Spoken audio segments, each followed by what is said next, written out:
It is now 7 o'clock. We will call the October 27th monthly meeting of the Board of Education to order. And at this time, we would ask everyone to please rise for the Pledge of Allegiance. I pledge allegiance to the flag of the United States of America and to the republic for which it stands, one nation, under God, indivisible, with liberty and justice for all. Thank you, everyone. Bobby, roll call, please. Ken Fuller. Here. Tara Gissel. Here. Andy Mary. Here. Scott Jensen. Here. Jeannie Long. Here. Patrick McKenna. Yes. Jessica Meade. Here. James Schultz. Here. And Mike Golding. Present.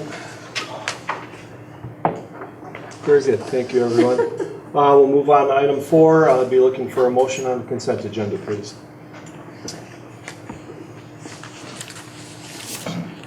Whenever you want to fight. We're still sleeping. I move the board approve the agenda for tonight's meeting as presented and amended. Minutes of September 22nd, 2015, board meetings. The financial report for September 2015, and payment of bills and invoices through checks 4895 through 5065, and check numbers 151600300-151600374, and a wire transfer in the amount of $12,151.08 in the total amount of $1,765,780.21. Second.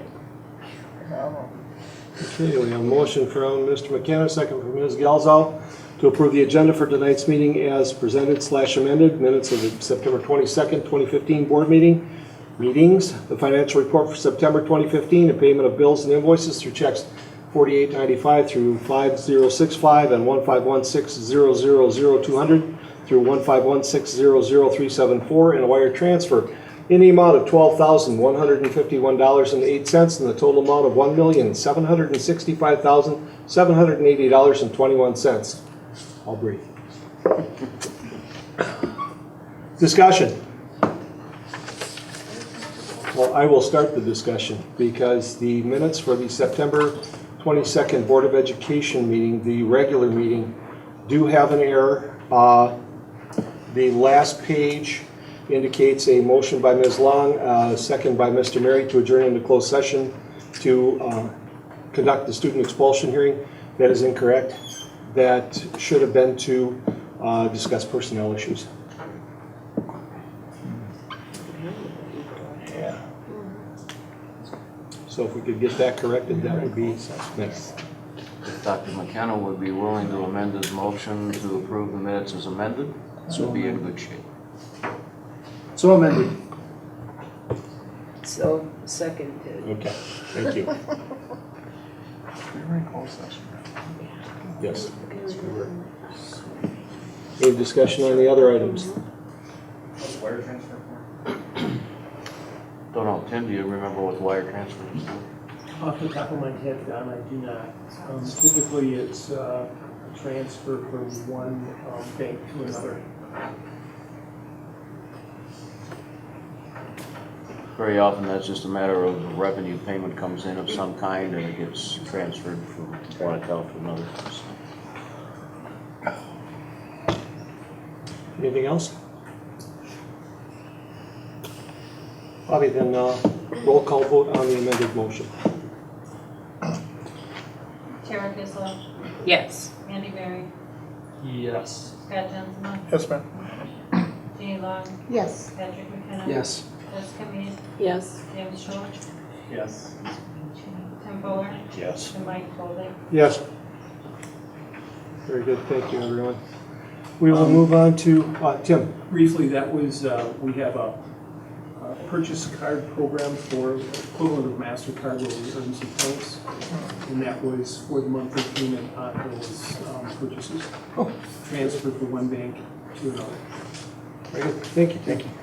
Appreciate the clarification. Okay, we will move on to citizens and delegations. Tim, would you be kind enough to bring up the book, please?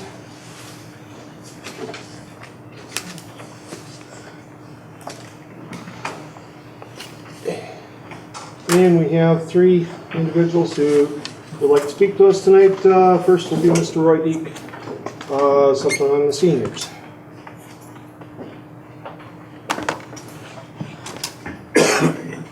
Last week, the senior citizens met at the library, and we had a very good turnout. And it always feels good to be with them because I'm not the oldest one in the crowd.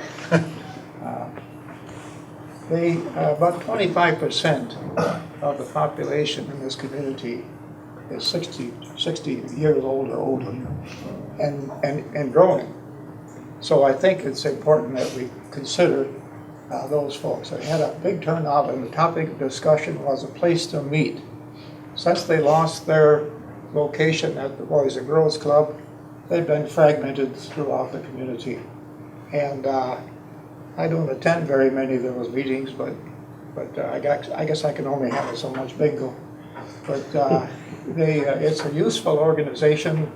They have good participation, but their topic was to have a place where they can come together. And I thought, well, as long as the school district is anticipating some major shakeups in the facilities, this would be a real good time to bring them into the mix and make them part of the deliberation.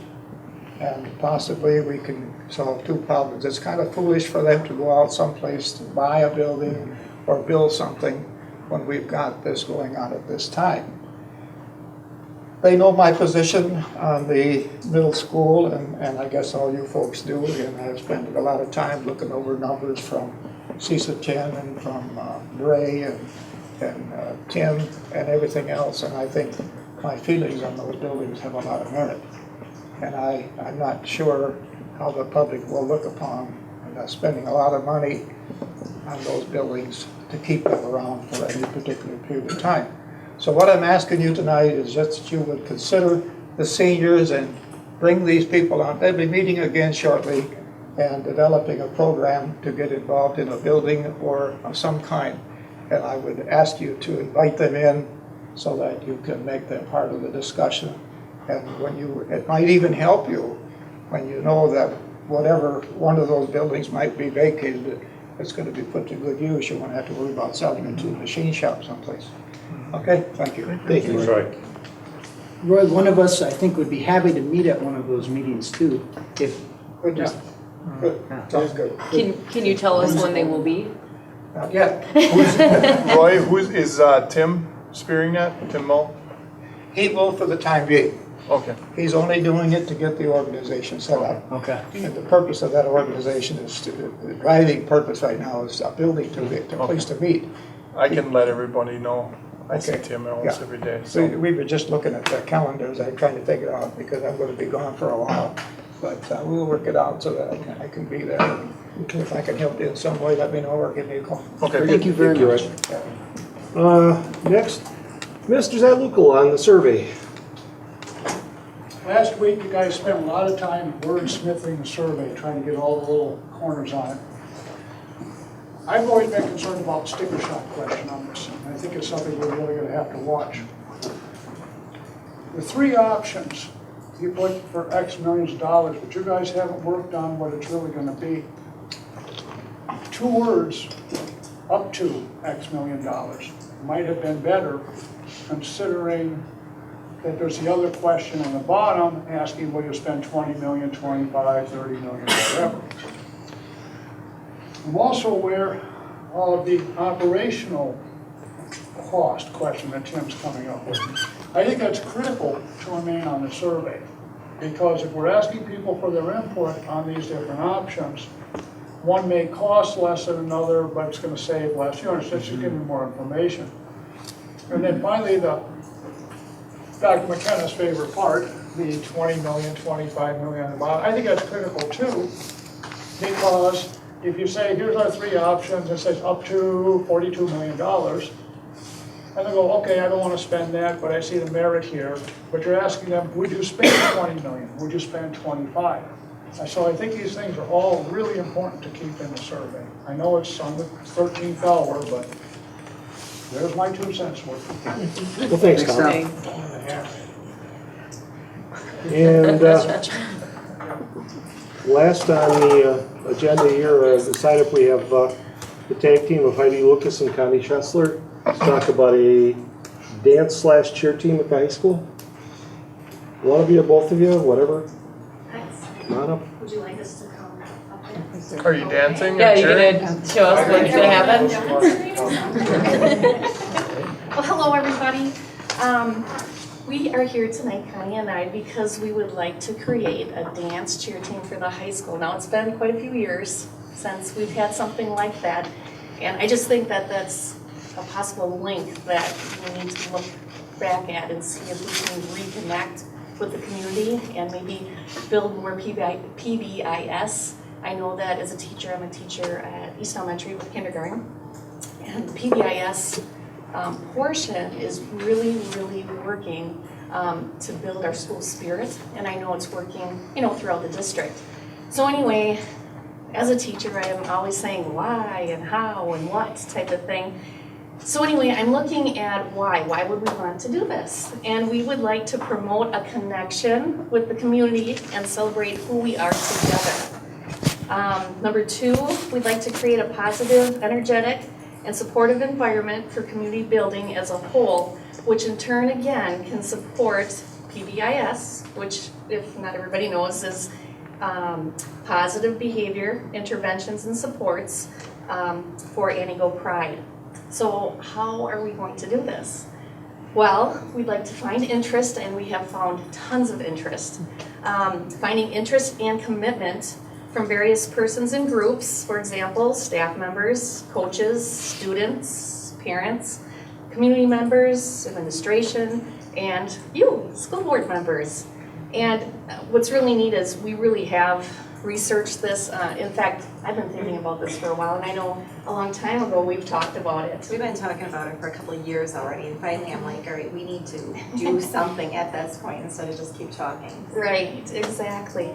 And, I've talked to, I know that when Mr. Schofield had taken over the football team, he was really interested. In fact, he brought it up to my husband, who was JV head coach and football coach. And anyway, they were just looking, how can we get the community into all of this, because they kind of wanted to promote the football program, but yet have support within the school. But it's so much more than just the school. You've got to get those community members involved.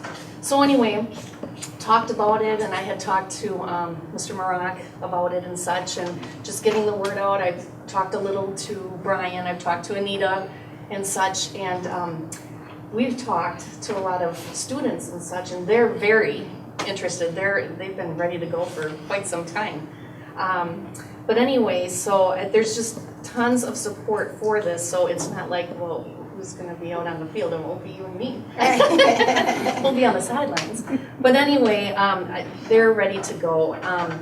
And I did talk to, so Tommy, obviously, Mr. Schofield is very interested for football, and I did talk to Jesse Shaw also, and he said, let's go, what are we waiting for? So anyway, just so you know that there is support from the coaches and such, and at this point, we have to kind of start small if we would like to do something like this, and if you would support us in this too. So we're looking more at, football's gone this year, but I know it's starting. I know that practice will be starting shortly and I mean, it kind of is already on the side, but for basketball, but we were truly looking to do something for basketball this year and not wait till, let's wait another year type of thing. So, anyway, so what? What is our vision regarding an Antigo High School dance cheer team? Well, again, we'd start out small, and we told you we were kind of interested in football and basketball right now. We are not looking to start as a competitive, let's go out there, competitions and all this other stuff, where you have to worry about just all the Well, things that's a that lot go more, with it. a lot I more mean, fees for like how you have basketball tournaments, it's tons of fees also to get yourself into the dance tournament or even the cheer tournaments. Ours is pretty much, we just want it to be a pride thing. We want to get the kids more involved, get the girls out there that are not doing nothing, that are just sitting there anyways, and they're getting their exercise, they're having fun, and our main thing is not so much the student section, because they can kind of get themselves motivated themselves, but it's to get our crowd of the community, getting them moving and having fun. you know, and I, you know, just going to some, my own kids are involved in tons of sports or musical events and things like that, and that's what we're lacking. I mean, you go and you see, I mean, the other crowd, you know, whether you're at home, you know, or you're away, the other crowd is always going at it and revving up their team, and school spirit is there, and then you're here, and it's like, you can hear, you know, crickets sometimes chirping, because it's just, and we're looking for positive, you know, feedback, and quite honestly, sometimes you hear some negative stuff in the stands, you know, and why not build that positive, you know, spirit, you know, rather than maybe hearing the few little things there. But anyway, so again, we'd rather, instead of the competition type of thing, again, we'd like to support the PBIS and school spirit in building relationships with the community as a whole. And relationships is everything. I've taught for 23 years, and relationships in anything are the biggest thing, and I know that you guys know that too. Also, we're looking at performing like dance routines and then cheers for participation from the community. Also giving students another opportunity, like you had said, regarding another activity that they can support their school and also be involved, because I've also been in situations where, you know, my kids wanted to be in sports and music, and guess what?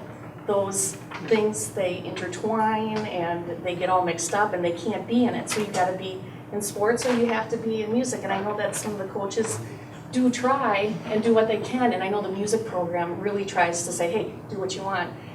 But with their schedules and stuff, you have to pick one or the other. And this way, we can get those kids where, depending upon what sport they may be involved in, and like even the musical things and such, we can work around that where they could be involved in more than one or the other. This is another thing that they can be involved in. And I think kids just need more, you know, positive things that they can be involved in rather than just hanging out or not even coming, you know, to support their school. So anyway, About a minute left, please. oh, I'm sorry.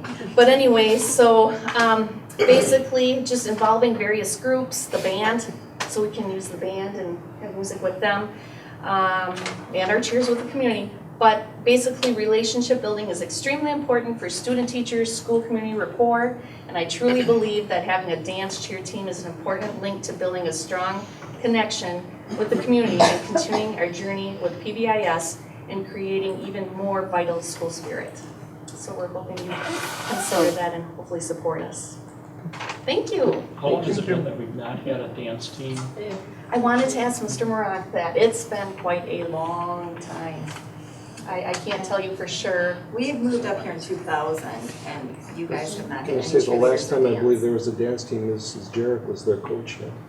Yes, It's been a few you're years. right. Mary Jarrett. My daughter was on a dance team. She just I was on the graduated dance team. 4 years. So I was on pom pom. I was a Is cheerleader. that something different than, I mean, I know my daughter Sarah was on some kind of dance team, and they've been around doing competitions. You know. When is that, Jim? Well, she's in the third year of college now, so that would have been 5 years ago, maybe as a sophomore. Well, and I know the Antigo School District has wavered with, like, I was on pom pom in '88. You know, and they had cheerleading too, kind of merging it, and I know it was gone, you know, for a while. And just so you know too, I have a background, one of my minors from UWSP is in dance education, and I was on the pom pom squad, and then And I did coaching. right, cheerleading and such. So, I mean, we have, We have you know, some- so anyway. But our main thing is we just want to make sure that we get the okay so that we can tell these girls that yes, they'll have insurance to cover them, and that they can get their sports physicals, they can get their concussion tests, because they'll need all that. And we'd like to hopefully get rolling with that so we can at least get them going during basketball season this year. Thank you. Great, thanks, ladies. Thank you.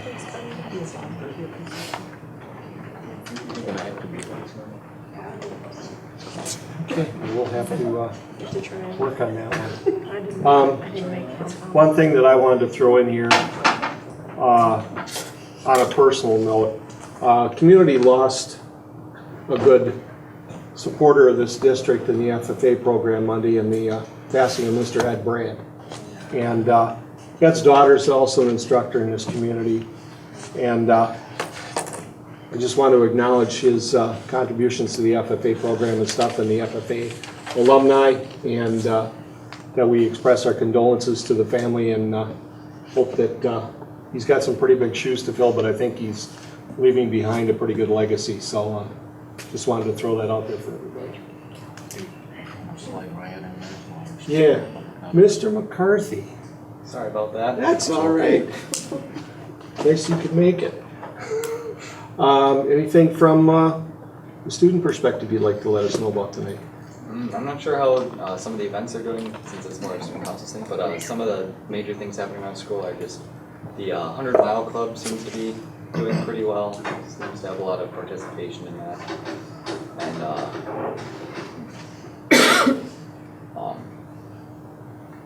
lost my train of thought. Bowling starting soon, so that's one of the first winter sports, I guess you could say, that starts. And then we had a school bowling team. That's cool. Excellent team. And then the student body was very happy that the graduation date was not moved to the later date. So we can. Very good. Covered? Great. Well, thank you, Ryan. Appreciate it. Okay, then we will skate right on over to new business. Item A, Policy Committee report. Tim? Okay, a meeting of the Policy Committee was held on October 14th at the Annual High School IMC. The meeting was called to order at 7 o'clock by the chair and myself. Committee members present were myself, Jeannie Long, Andy Mary, and Tara Gislau. Other board members present, Mike Boldig, Don Childs, District Administrator, Tim Prunty, Supervisor of Buildings and Grounds, Brian Misfeld, Antigo Middle School Principal were also present. There were no public comments. The committee forwarded the following policies to the Board of Education for the first reading. The first one is Policy 187, Public Participation at Board Meetings.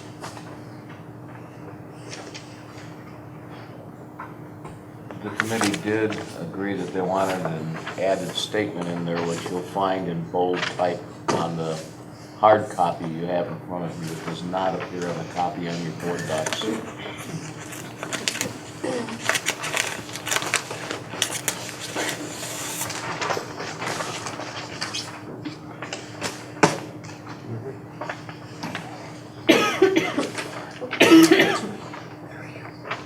Okay, so any other questions on that policy then?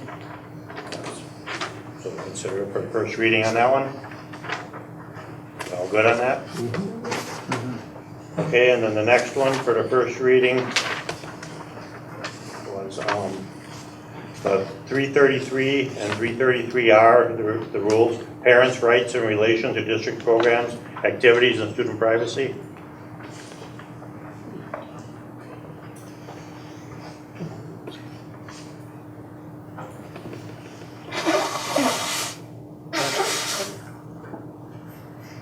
No, I can't remember. Were all of these generally, these are kind of, were brought up via the attorneys and like through kind of like standard, like these all kind of fit a general standard through that organization that we Yeah, are looking at the policies. quick, Is that right? the quick check that was done by the State School Board Association attorney. These revisions were recommended simply because there have been some minor statutory changes, and so we needed to kind of update to be sure that we were in compliance with those changes. And yes, actually the policy itself is literally word for word from WASB's policy resource guide. Okay, great. So, That's perfect. Thank you. Any other questions or comments on that one?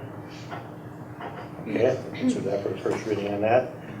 Then we have some policies to bring forward for the second reading tonight. The first one is 342.6, the individual modification of student program of instructions. I think that was just a matter of filling out information.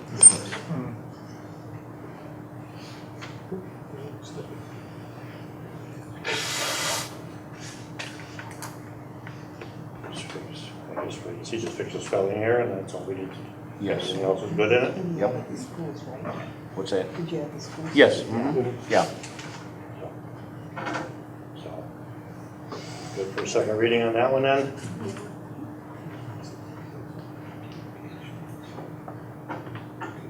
Okay, the next policy was policy 166, board members electronic communications.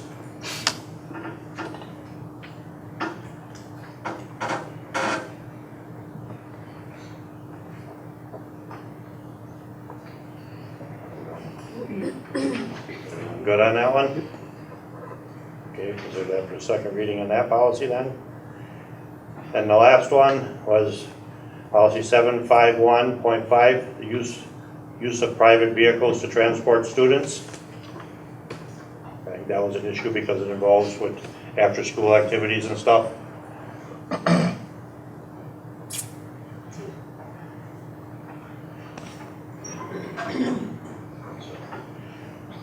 Any questions on these policies at all?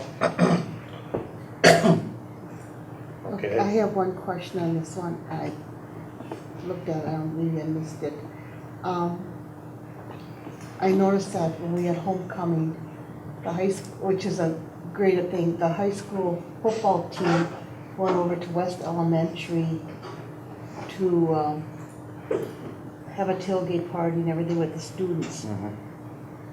I was told they drove there in their own vehicles. They but there probably wasn't- did, yeah. Okay, can they do that now with this policy? Yeah, they could take their own vehicles and go someplace. With other students with them? Well, Yeah. there are statutory restrictions as to how many students a person, anybody under the age of 18 with a driver's license can have in a motor vehicle anyway. So most students at the age of 16 are restricted to one other person in the vehicle until they're age 18 by statute. So if they were doing that with a carload, that probably would have been a violation. But this wasn't our policy at that time, so. Right, that's why I'm just Yeah. bringing it forward now. And I don't want to see that stopping because it's good No. for the kids. No, exactly. It's just something I guess we're gonna have to make sure we relay the information Yes. to the people, to students and parents, Yep, and what's involved with that one, so. absolutely. Okay, so everyone's good with that for a second reading then? Okay, and then I move the board adopt policies 342.6, individual modification of student program of instruction, 166, board member electronic communications, and 751.5, use of private vehicles to transport students. Second. Okay, we have a motion from Mr. Fuller, second from Mr. Mary, that the board adopt policies 342.6, individual modification of student program of instruction, 166, board member electronic communications, and 751.5, use of private vehicles to transport students. Any further discussion on the motion? Hearing none, all those in favor? Aye. Those opposed? Motion carries. Okay. Then Before we would go on further, Tim, looking at the minutes of the meeting, Mr. Prunty is not supervisor of building and grounds anymore. He is the business manager. It should be. I think we need to, I know, I think we should probably get that corrected. Did we vote on that? No, we didn't have to, but also I think if you look back at the minutes of the monthly meeting, you will find that Mr. Prunty also has that same title. I read this stuff, folks. Yep. The next policy committee meeting will be on Tuesday, November 10th at 7 p.m. in the IMC here in the high school. And the meeting was adjourned by unanimous consent, and it should be at 7:30, not 7 o'clock. It started at 7. Started. So, Good deal. Thank you, Tim. Very good. All right, we'll move on to 4B, Community Relations Committee. Mr. Schultz.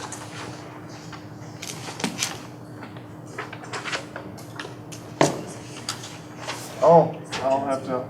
Oh. I can read Mr. it. Jensma, If I'm you want to sorry. read it, I'll delegate. Well, Mr. Schultz is the chairperson. Yes, yep, go ahead, Jim. I'm just gonna read it, but you can add anything that you might want to add. Go ahead. Community Relations and Communications Committee meeting met October 21st, 2015 at the Community Tech Room here at 6:30. The meeting was called over at 6:35 by Scott Jensma. As I was absent due to my oldest son had a car quit on me, I had to go pick it up, get him home. Committee members present was Patrick McKenna, Jessica Mead, and Scott. Other board members present, Mike Boldig, Jeannie Long, Tim Fuller, Patrick McKenna, and Jessica Mead, and Andy Mary. Administrators present, Tim Prunty, Director of Business Services, Jake Leiter, Supervisor of Buildings and Grounds. Other present committee members. No public comment. Committee members and non-committee board members report on community linkages. Pat McKenna said that he has been working with Paul Galuska from All Saints School and that he will be presenting to their board to inform them of the USDA facilities planning. He also said that he set up a small stand at the annual farmers market on a recent Saturday morning and was able to make some community contacts. Jessica Mead shared that she spoke at the Mattoon Village Board meeting. Scott Jensma said he addressed the Pleasantview PTO and suggested that all board members make contact with their assigned school. Dr. Childs spoke at the Optimist, Rotary, and Elks Service organizations this month. Andy Mary attended the Parent Teachers Conferences at North Elementary. PBIS report, committee report, Laura Palmer, second grade teacher at Mattoon, informed the committee of the PBIS committee current activities, such as the homecoming parade float, can destruction, Cans for Hunger, display in downtown business window, 100 Mile Club, students made introduction tunnel at recent football game. Christmas parade will have a PBIS Express float. The spaghetti dinner at 10:15 at the Elks Club generated $750. Possible partnerships with local gas company or gas station to raise money for PBIS Pride at the Pump, and details will follow. PBIS survey among staff, and then Tier 2 training. Discussion on the open forum from 10/20/2015. The committee discussed the open forum that took place the day before. Committee members suggested any person who speaks in an open forum should introduce themselves before stating their comment or question. And the next committee meeting, November 18th, 2015 at 6:30 p.m. will be held at Mattoon Elementary School in Mattoon. The meeting was adjourned by unanimous consent at 7:12 p.m. Anything else you guys want to add? Or expand upon? I think I added, I'd spoken in the town of Rolling meeting also. Yeah, and I did speak to the Mattoon PTO. The Mattoon PTO.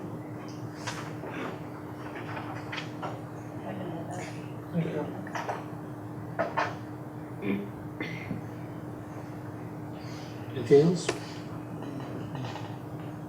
Okay, very good. Thanks, Jim.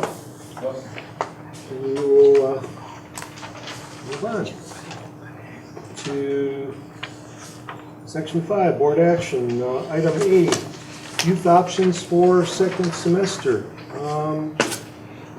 Tom. Okay, for the spring semester, we have 11 high school students in good standing requesting to enroll in post-secondary courses either through North Central Technical College or UW Marathon campus. Total of 34 credits with a tuition estimate of $5,212.15. Most of the students are pursuing the Certified Nursing Assistant certification, with 2 other students seeking credits in core areas, math and English. We'd be looking for a motion then, please. I move the board approve the youth options request for the winter spring semester 2016 as presented with the recommendation of the high school principal. I'll second that. Okay. Motion from Mr. Jeffrey, second from Ms. Long, that the board approve the youth options request for the winter/spring semester 2016 as presented with the recommendation of the high school principal. Discussion.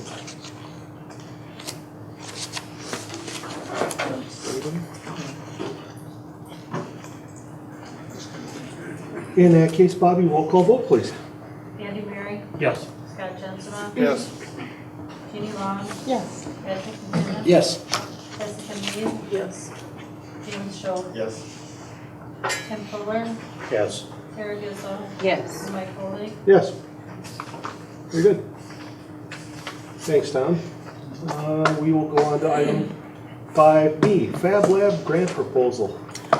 Don. Don Sidlowski is here, and he is the guru of the Fab Lab world. He's going to be doing a presentation, so board members may want to seat themselves out there where you can see the big screen for this presentation, discuss it, and we'll be asking for your approval to go forward with the grant application.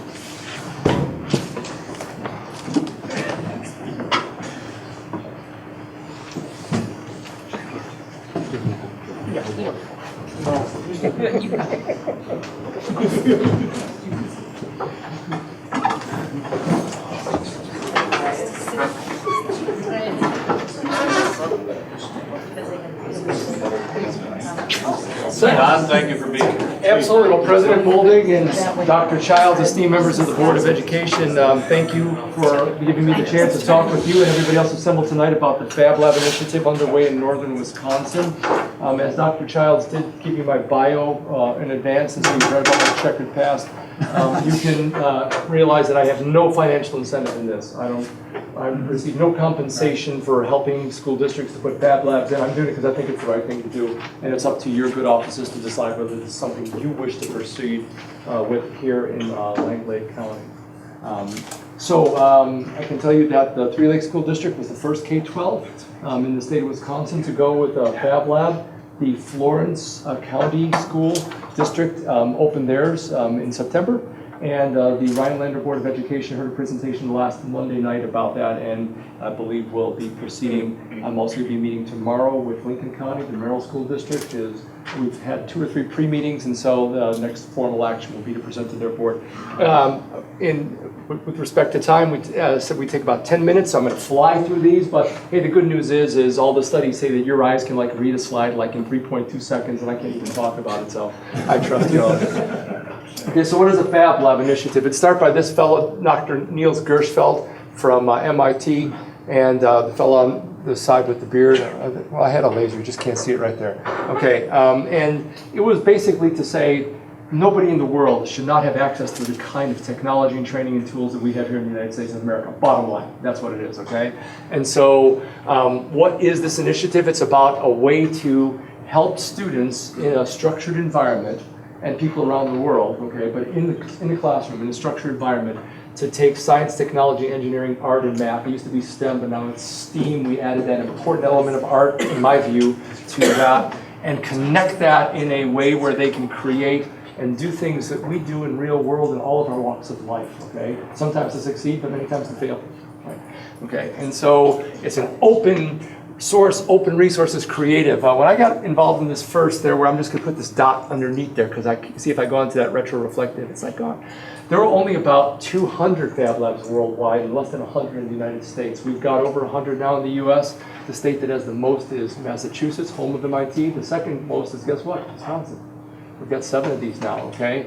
And my commitment to put one of these in each of the 7 counties of Grow North Regional Economic Development Corporation, which includes your county, would give us more than any other state in the union. So what qualifies? There's several things that make up a Fab Lab, and I'm going to run through these quickly.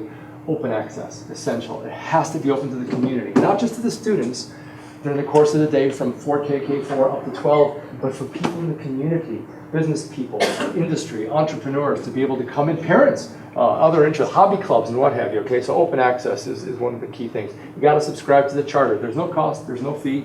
You just have to say we're gonna follow these principles, okay? To be the same, okay? So who owns the inventions? Everybody owns them. You have to share them. Who can use it? It's available to the community. It doesn't have to be available for free. Three Lakes charges $20 a year for a Fab Lab membership. They charge $10 a year for their gym's membership, okay? So if you buy a membership for the Fab Lab for a year for $20, and you use the 3D printer and you use like $4 worth of plastic filament, you have to pull it for $4. Okay, but so there's really no cost to the school to provide it other than providing the hours to do that. You've got to have a common set of tools and processes. because you have to be able to share and communicate with labs worldwide, okay? So if you're working on something here in Antigo and there's a team, so when I took the Three Lakes team to a fab lab, it was at Matamidi High School in White Bear Lake, Minnesota, 4 hours away. That was the closest K-12 at the time. And one of the boys who was a junior had the project of being given to cell tuberculosis. Okay, and so he was explaining to me this thing that he was putting into the lung, which was sort of an antibody. He couldn't quite figure it out, but there was somebody like in Tel Aviv who was working on it, so he just got him on the Polycom and was able to talk to them about that. So that's this global network, okay, and this is where some of the labs are worldwide. You can sort of see on the map there, okay? So you can't isolate yourself, you have to be part of this larger network. I'm not gonna show you this video from Matamidi High School or the one from Three Lakes, but take a minute or two to, well, okay, 15 minutes, that one, and Three Lakes about 8. But take the time to look at those and see what the faculty, what the students are saying about it. One of those powerful things I took away from the Matamidi video, and not only that, but being in the lab and talking to the students when the Three Lakes team came over there, is how it empowers the students, and both girls and boys. Okay, the students were running the stations. There were 2 senior girls. They were doing the 3D imaging, and I said, ladies, while my team was off doing what they were doing, I said, what was the thing that you learned here that impressed you most about part of this? And one young woman said, I walked into this room, I looked at all this equipment, and I said, there's no way I ever learned how to run all this stuff. No way. She goes, and just ask my classmates, I'm better than most of the boys. Okay. And the second young woman said, I found out I'm good at design. And I said, well, you didn't take art classes? Well, she goes, yeah, but I didn't, engineering design, I'm changing what I'm doing. I've changed my mind about it. So it empowers children in a way that we just really can't imagine. And that's what the creative process is, right? Brainstorm an idea, design it, try it. If it works, great, maybe improve it. If it doesn't work, oops. Well, but that happens in real life every day. Okay, you kind of go back, connect both the right and the left sides of the brain, okay, and create assets not only for the school, but for the community. So why did I get involved in this? 3D printing is what got me involved. Okay, well, everybody read, well, maybe not everybody, but some guy printed a gun and fired it. It's like sent shockwaves through the law enforcement community. You could print a gun in your garage, forget 24-hour clearance and all that kind of stuff, okay? And as a businessman, I said, holy cow, this is a disruptive technology. It's going to change everything about manufacturing as we know it in the world, okay? And the example I like to give is why in the world, when we go to China, hire a company to make 1 billion toothbrushes for us, we ship them across the Pacific in cargo containers, dock it in Long Beach, put it in Walmart's warehouse in the valley, and ship it by truck to Walmart here in Rhinelander. Why would you do that when you can print one in your kitchen? Okay? And if you don't think that that's going to become a reality, okay, judging by the age in the room, microwave ovens came out in many of our lifetime. Okay? And you can make a potato in 20 minutes. And the old-fashioned way was you wrapped it in aluminum foil, right? You could put it in the oven or you put it on a charcoal grill. It took an hour, 20 minutes. If you had a microwave oven today that took 20 minutes to make a potato, you would chuck it out the window, okay? Because the cost and the technology has improved so much, and the same is going to happen with 3D printing. It will be in your house. It will be a commodity item, and you will be printing things like you break your eyeglasses, just download the frame, pop the lenses into it, and away you go, okay? So in the school environment, the thing that we can do is incredible, but a 3D printer is not a fab lab. Does not a fab lab make. And while we do all these wonderful things with the plasma cutters and the laser engravers and 3D printers, it's about the curriculum. Start and finish, it's the curriculum. From 4K with EIE, engineering is elementary, all the way through the 12th grade. And it's what we do day in and day out with that curriculum by the time they get the chance to go into the lab and create something with it. It's all about the curriculum. So the commitment to the curriculum is key. Okay, so why did I embark upon this thing to put one of these labs in each of the 7 counties? I'm a business person, and I saw first mover advantage. Whoever is smart enough to do this first, state or region, is going to have a strategic and tactical advantage, and they'll never catch up with us, okay? And so the 22 Immutable Laws of Marketing, great book if you've never read it, Trout and Rees from 2002. Law of Leadership, it's better to be first than it is to be better, okay? Who was the first person to fly solo across the Atlantic? Charles Lindbergh. Who was the second? Who cares? Seriously, it's better to be first, okay? So that's why I went on this tear to say, if we do this, so I started to enlist support from the state government on down, lieutenant governors all over this. She came to the ribbon cutting in Three Lakes. We got the support of the Assembly, the Senate. We got funding for it. I'll talk about that in a minute. So, you know, we've got 7, 6 more on the way, 13. Not only are we going to lead the country by Wisconsin, we're going to lead the country in the state of Wisconsin. Up here, in the poor disadvantaged north, where all we have is hunting and fishing and cutting down trees and supper clubs, and come on. Don't tell me it can't be done. We're gonna be so technologically advanced, okay? So, and I know it can be done. You read I was town chair in Three Lakes for 4 years. You'll never get any money out of Madison. What was us? 4 years and like, $2.5 million later in grants, it can be done. We can do this, we can do it. Okay, so those are the counties in Grow North that we actually share 3 with New North, Florence, Marinette, and Oconto. And so I said 7 within 3 years, we're gonna accomplish that goal. And so think of the resource. All these students being educated in Fab Labs, we're talking about the workers of the next generation, okay? And why is that, okay?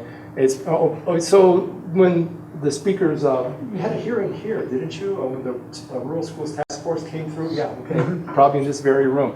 They asked me to put a proposal together. I did. That's what it looked like. Speaker Voss decided not to include that as part of what they did at the time. So I just said, well, we just took funding matters into our own hands. And so we've actually come up with $500,000 in funding in this biennial budget.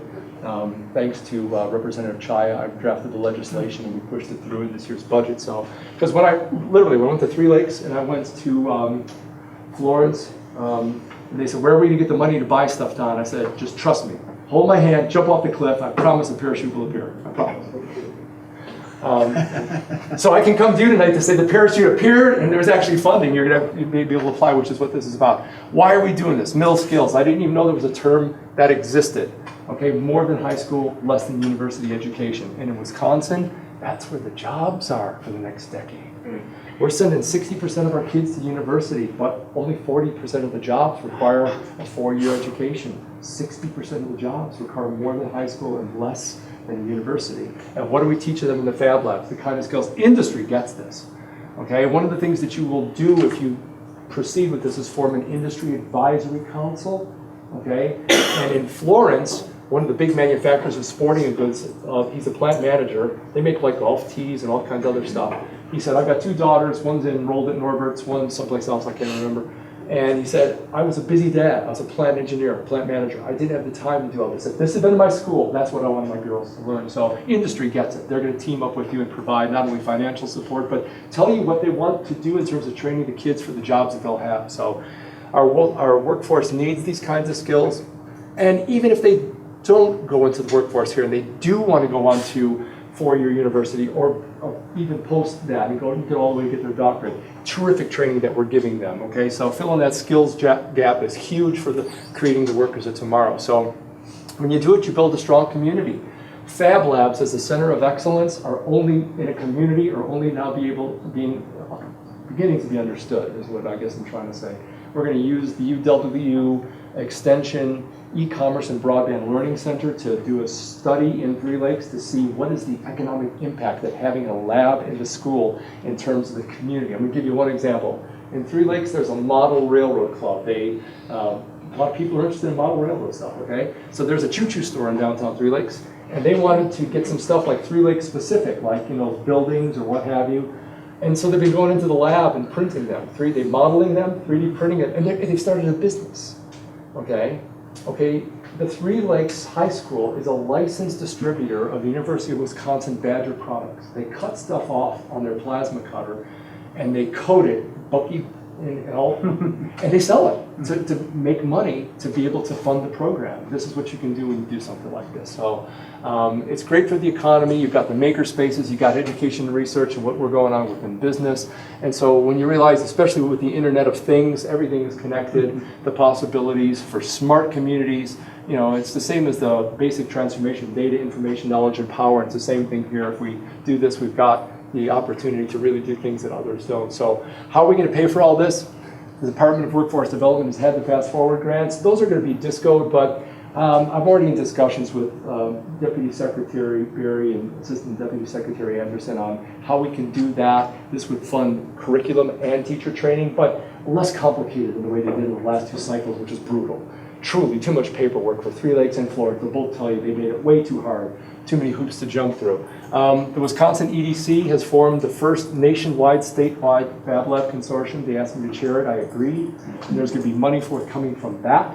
Well, I'm working with DOA to get block grants passed through federal dollars to be able to fund that. This is the funding on the bottom I just talked about, so that's $500,000 a year. It's set up as a match grant using the same model as the Department of Tourism does for a GEM grant, which is a 3-year program, 75-25 year 1, 50-50 year 2, and 25-75 year 3.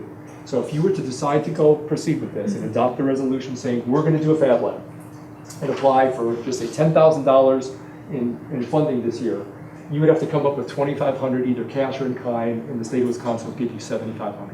And you can apply up to $25,000 per year for 3 years. Okay, that's going to buy a lot of stuff in your lab. And 6 months ago, it didn't exist. So I'm really glad that we were able to get that through. And when you see Representative Chaya, thank her, because she was the one who helped me get that through joint finance. Private foundations and industry support, and having that industry advisory council is critical to be able to do it. And so, focal point for a lot of things in industry, and so that's what we're here to talk about tonight. My time is up. We wanted to give time for you to ask questions, and so the first grant cycle is going to yet be in 2015. When I got this approved, the WEDC said, well, Don, these things take time, and it's going to be well into 2016. I said, no. Representative Chaya and I did work my butts off for 6 months to get this approved and budget for you guys to go do all kinds of studies and stuff. So we really worked fast. It's going to the board to their board of directors meeting this week. It'll be announced in November. It'll be awarded the first grant cycle by December 31st. You can spend the money in 2016. We just had to get it into the first year.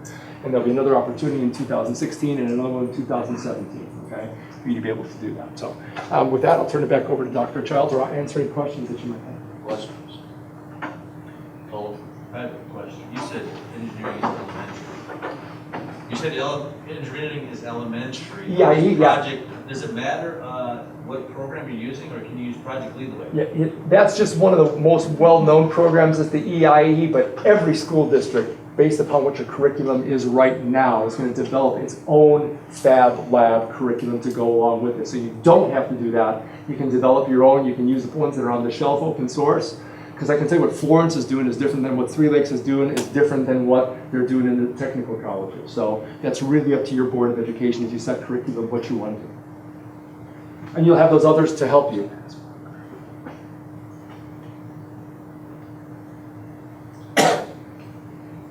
I'm available as a resource to you at any time, and Don knows this. So he knows how to get hold of me. If there's questions that should come up otherwise, please don't hesitate to ask. And I thank you for your consideration. I hope you do it.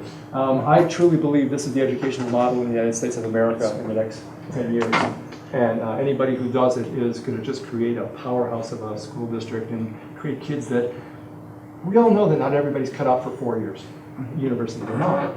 They'll go away, they'll try because they think that's the only option they have available to them. They come back after a year, $10,000 in debt, nothing to show for it. Not all these children want to leave their community. Some of them want to stay here, and we're going to empower some of these kids to be able to do that, okay, with good jobs that have good future. Maybe not in this county if all the jobs are taken, but 2 counties away because they have Fab Labs too. And everybody develops a mindset. Our children are going to, I think, really benefit. So thank you very much for your time. Thank you.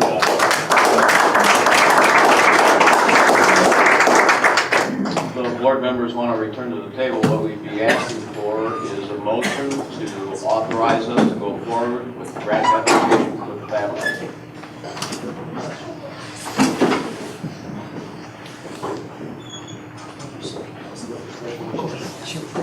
And there is, it's on YouTube, right, Don? The video. Both of those videos? Yes, sir.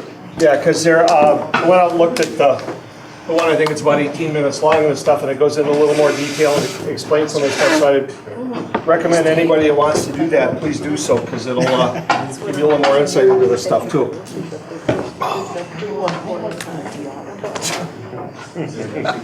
Don, could you clarify one more time the timeline for the application? Application period will open in November, is that right, Don? Yeah, so the board of directors has to approve it this week at their meeting, and I would anticipate that in early November this will come out. One of the requirements, since I was helping lead the committee to develop the guidelines, first I'll make it really simple. So you guys don't have to like do pages and pages and pages of stuff. But absolutely required is a resolution of the board that says we intend to pursue, so that it's not an individual staff initiative or what have you, it's a school board approved program, so. But yeah, come out in November with awards announced by December 31st, so it can be in this year's our biennial budget is 2 years, right? But it runs over 3 calendar years, so that way we can do the 3 pieces. Yeah. Okay. Does that answer your question? Yep. I move that the Unified School District of Antigo move forward with pursuing a Fab Lab program. I'll second that. Yeah, absolutely. Okay, we have a motion from Dr. McKenna, second from Ms. Long, that the district move forward on the grant application for a Fab Lab? Is that Yes, that's stated correct. correctly? Okay. Mike, I was just thinking about something, I didn't hear what did you read it as it was written here? No, I didn't. Okay. It said, at the proposed motion, it talks about a grant application. To do the grant application, but also I'd like to see it along with the motions that we make available whatever funds necessary out of our fund balance for this. And I don't mean we have to take, but whatever may be necessary for our fund balance, so we can move this forward as fast as possible. And we do have a sizable fund balance, and I think there was talk about $2,500 to get the first initial $7,500. So. If there's anything else that we need to move along to expedite this, would be my intention on that. The only thing I would question is that an allowable use of fund balance? Not that we couldn't, but I just want to make sure that from a legality standpoint, it's a one-time use? Okay, good. No, that's a good point, Jim. Do you want to put a cap on that, Jim, up to 2,500? No, I don't, I think we should not, because that was just kind of an example that he gave. We could ask for more, Andy? right? We have to have a motion in a second before we do discussion. Oh, We do have a motion. We do have a motion and a second. Oh, we do have a second. Yeah, we do have a motion and a second. It was Dr. McKenna made the motion. Jeannie did make the second to approve the district move forward with an application for a Fab Lab.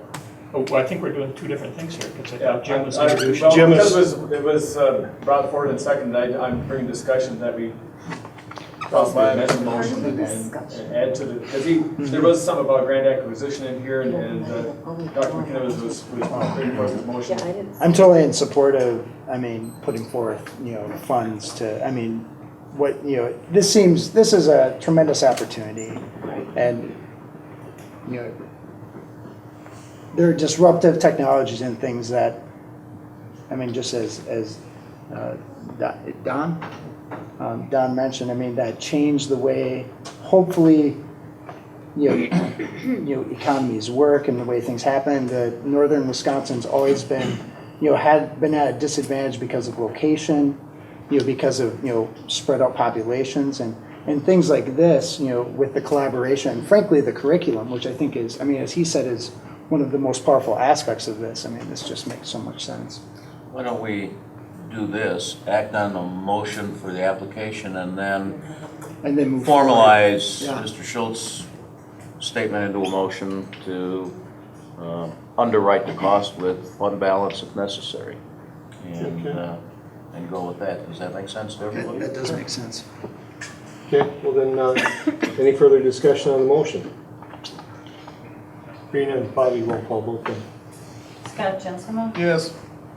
Jeannie Long, Yes. Patrick McKenna, Yes. Jessica Mead, Yes. James Schultz, Yes. Tim Fuller, Yes. Kara Gissel, Yes. Andy Mary, Yes. and Mike Bowley. Yes. Okay, and Jim. Then I would like to propose that we proceed with funding with the grant application and whatever funds may be necessary from the fund balance to expedite as quickly as possible the establishment of the fund Fab Lab. And that is your motion? That is my motion. Do we have a second? A second. Okay, a motion for Mr. Schultz, second by Ms. Gelzal, that we use monies from the fund balance to cover any portion not covered by the grant so that we can expedite the process. Does that state accurately? Okay. Any discussion on that motion? I think we should solicit local businesses for funding, because this will generate interest in them. Anytime people actually put money towards something, they take a greater interest in it. And I don't think we need to run to fund balance every time we have some little item that we want to pass. Josh Zalewski, from our tech ed department at the high school, has shared with me all of his business contacts, and I will be contacting all of them to meet briefly with them to see if I can get them to come to a meeting, to drag Don back here to meet with us and to form the advisory committee. So I'm hopeful that we'll be doing that within the next several weeks. I just think, local businesses have been very supportive of the metals program. I forget the name of it, Red Robin Machining. Yep. And I think the more they're involved, the better it is. And I don't think we should take money out of fund balance, and we ought to go out and solicit support for this from our community. We're gonna do that. But I agree with you, but I think too, we should keep the option open, like Jim said though, for it, if it expedites the process, because yes, the businesses are gonna be willing. I agree, because it's very beneficial to our area, but sometimes it'll be a matter of a timetable. A business might be willing, they might not, they'll give you money, but they're not gonna give it to you until a certain time of the year. So I think it's good, but I think also just, because I agree, I think it's important we get something like that, it's so important to our area. It should be both, part of a public-private partnership. Right. I just have a question. We can't take the funding for this out of general funding, Maybe it'll be. out of our general budget? You certainly could, but what you're gonna have to do is find where the funds are gonna come from out of general funding in order to do it. We're running a pretty tight budget here, and we've been making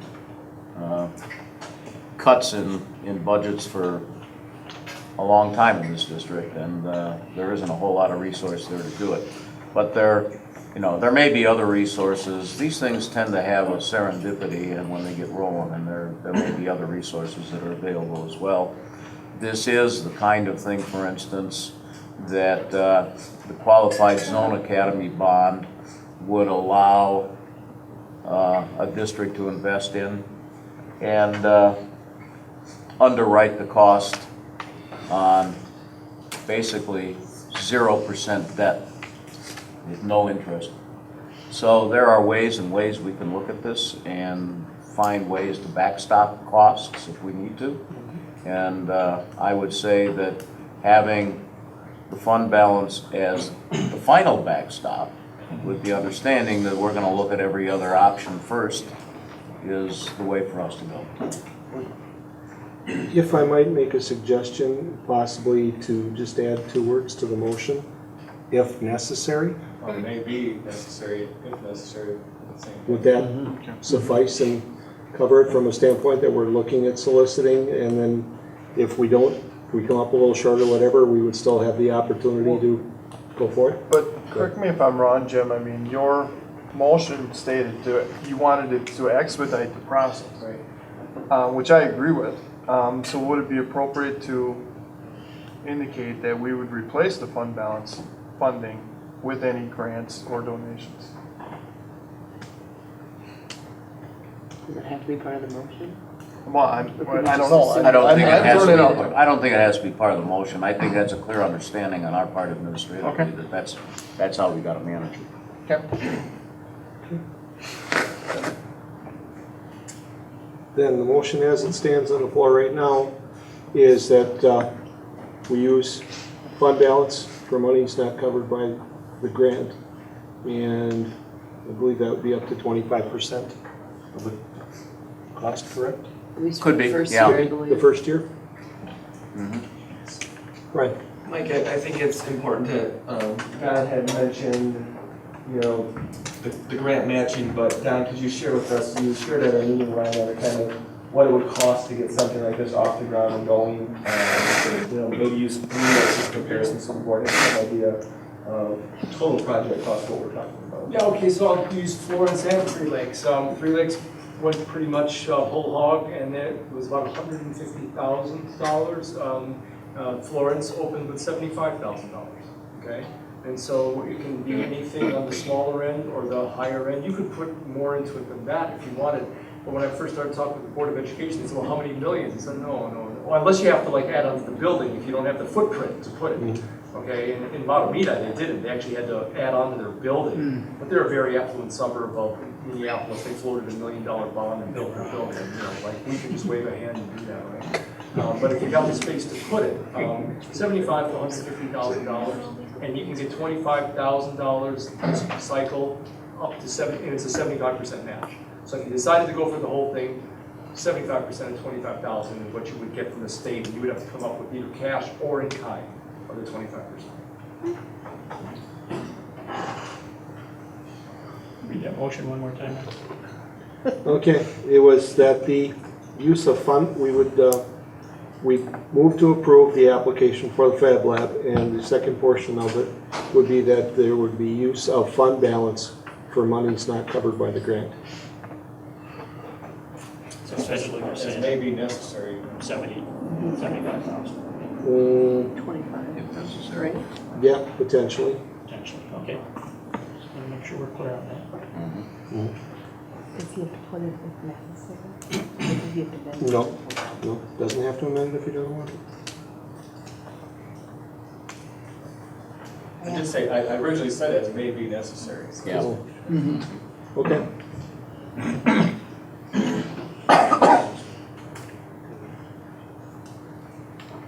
Okay. So then the motion is that the board approve the use of fund balance for monies not covered by the Fab Lab grant as may be necessary. Correct? That's correct. Okay, any further discussion on the motion? Hearing none, Bobby, roll call. Jamie Long, Yes. Patrick McKenna. Yes. Jessica Mead, Yes. James Schultz, Yes. Tim Fuller, Yes. Tara Gislin, Yes. Andy Mary, No. Scott Jensen, Yes. Mike Bowley. Yes. 8-1, motion carries. Okay. Thank you, Don. Thank you with appreciation, and again, I offer myself as a resource at any time, including that meeting or any others that you have, and I would ask that the Absolutely. board to be excused. We'll be taking advantage of that. Thank you very Yeah, much. thanks, Don. Okay, we'll move on to item 5C, school garden grant proposal. Ms. D. Take some. Because he said no. I'm with you. All right, well, good evening, everyone. First of all, let me hand these out to you.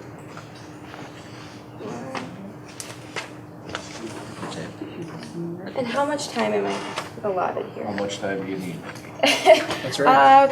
7 to 8 minutes, is that okay? That sounds I very think reasonable. Thank you. That sounds Very pretty specific. well prepared. We're happy to. I actually, that's how much I practiced for, so. There you go. Thank you. Yep. I think the latest one here is 11:30, so. Don't shoot for that. Like that, it's timing. And I would talk as I'm handing these out, but I can't multitask cohesively. Here you go. Okay. I know what it's doing, just take a look at it. Okay, so, I guess this isn't really, I'm not really asking for any action of the board, but I'm asking more of a discussion and your thoughts. Recently, over the summer, I went to Chicago and I saw some schools taking initiatives for school gardens. Especially, in inner city Chicago, there's not much, interaction going on, involvement going on. But I formulated an idea to have a school garden here at the Antigo High School. And I applied for a grant with the approval of both Mr. Zamzow and Dr. Childs. And the grant is through the Wisconsin Medical Society Foundation. It provides grants basically to individuals and groups across Wisconsin that are taking initiative to make the community or school healthier. So I want to throw some facts at you. Maybe you do know these, maybe you don't. 53% of the school students in the whole school district are on reduced lunch menu or the free lunch menu. So I was thinking, I was like, what's a way that we could kind of, you've heard of the weekend backpack program, I'm assuming, right? So I thought of a way that maybe we could incorporate everything, that maybe there's some way that kids can not go hungry, that they can be well fed, and an opportunity for the mental health and social health of students to be boosted. In your packets, I have information about the grant itself, and I apologize because I just printed these today. And the grant deadline for the 2015 application was October 19th, which I got in on time. So, but these are the guidelines for next year. But basically, it's seed money for, you know, pilot projects like, I don't know, early literacy initiatives and school gardens. Oh, let's see what else I have. Okay, there's a lot of requirements for the grant, and I realized that when I sat down to apply for it. But some of them included a physician's letter of recommendation, and Dr. Patrick McKenna was kind enough to write one up. Dr. Noel Deep also wrote one up. The more the better. So No relation, right? No, I don't know. You couldn't talk your mom into it? Yeah, I don't know. No, but about a week and a half ago, I did consult Dr. Childs. I went over to Central, and I consulted him about going ahead with this. Because by the time I talked to Mr. Zamzo, I talked to the school guidance counselors, it was past your meeting date, your September meeting date, so I wasn't given a chance to do that. He did give me permission, so I applied for it right away. I included the budget in there as well, and the budget I got, the budget I compiled with the help of Mr. Adam Cohn, who is the agriculture and horticulture teacher here. He was very willing to, he's very willing to be on board with this. He's done it in several locations, so he does have expertise. Things like fertilizer, compost. The plan is to have 5 raised garden beds on school grounds. Where, we don't know. We're hoping for the funds as of now, and then if we do get them, we'll know by next spring. So I'm hoping I can inform you either during winter or next April, May, about the outcome of this application. But if we were to get the funds, then over summer, hopefully we can get together a group of individuals, students, that are willing to, you know, participate in this school garden. I've seen a lot of studies, none of which I printed for you tonight, but a lot of studies that, you know, point towards the benefits of having a school garden. And if you think, I kind of informally polled my friends and I said, hey, what do you think about having a school garden? Would you be willing to participate in it? And they were all on board with it. I would say 9 out of 10 kids were on board with helping. As a side note, Mr. Churchill, who is the special needs instructor, one of them I should say, before I approached Mr. Zamza with this proposal, he had asked for a school garden as well, the establishment of a school garden, as a means for his students to kind of have an engaging activity. That's about it. Basically, the requirements were a signed certification from either your school dean or your school superintendent. And then the budget, when we compiled it, it came to around $4,200. The grants through the foundation are anywhere from $500 to $10,000. If they did give us partial funding, if they didn't give us all $4,200 to $4,500 that we asked for, I was brainstorming with Mr. Cohn and some of my other teachers as well as the counselors, and we said, you know, how about when clubs need funds at the high school, they take over concessions at sports games, and that brings in a lot of revenue, as well as, you know, parent-teacher conferences, different meetings going on. You can sell, you know, donuts, cookies. Everybody wants those, so you get a lot more revenue than you would think. But right now, again, I'm not asking anything of you right now. I will come back in spring, and I'll tell you what happens. Hopefully, if I get word before then, I'll come in and tell you. But my request is, do you have any thoughts on this? I'd like to hear your thoughts. Well, I've got, we're putting in a new driveway in the house in town here. I got about 30 cubic yards of top dirt. Check that off. Yeah, I checked that off the list.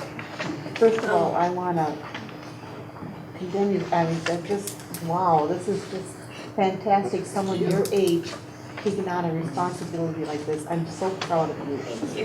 Thank you very much. This is fantastic. Yeah. I'll go on that, whether you grow 1 carrot or 1,000 carrots, this is an outstanding effort. Yeah, well, you have never written a grant before, have you, for anything? No, I haven't. Wow, this is tremendous. I thought it was bad. Don't take it any other way. This is good. Wow, you really know to take the air out of so many things. No, that's my job. I'm deflating balloons constantly. No, This is just tremendous, Yeah, Nikki. thank This you. is Thank wonderful. you so much. No, yes, but as a result of this, again, we don't know how many, raised garden beds we'll have outside. We don't know where we'll have them. We don't even know if this will work. Honestly, we don't know if it'll work, but I mean, there's no harm in trying. And if this doesn't work, we can apply for a grant elsewhere. And if that doesn't work, well, that's okay. I'm hoping that somebody else after me, since I am a junior this year, I'm hoping others after me will, take up an initiative like this.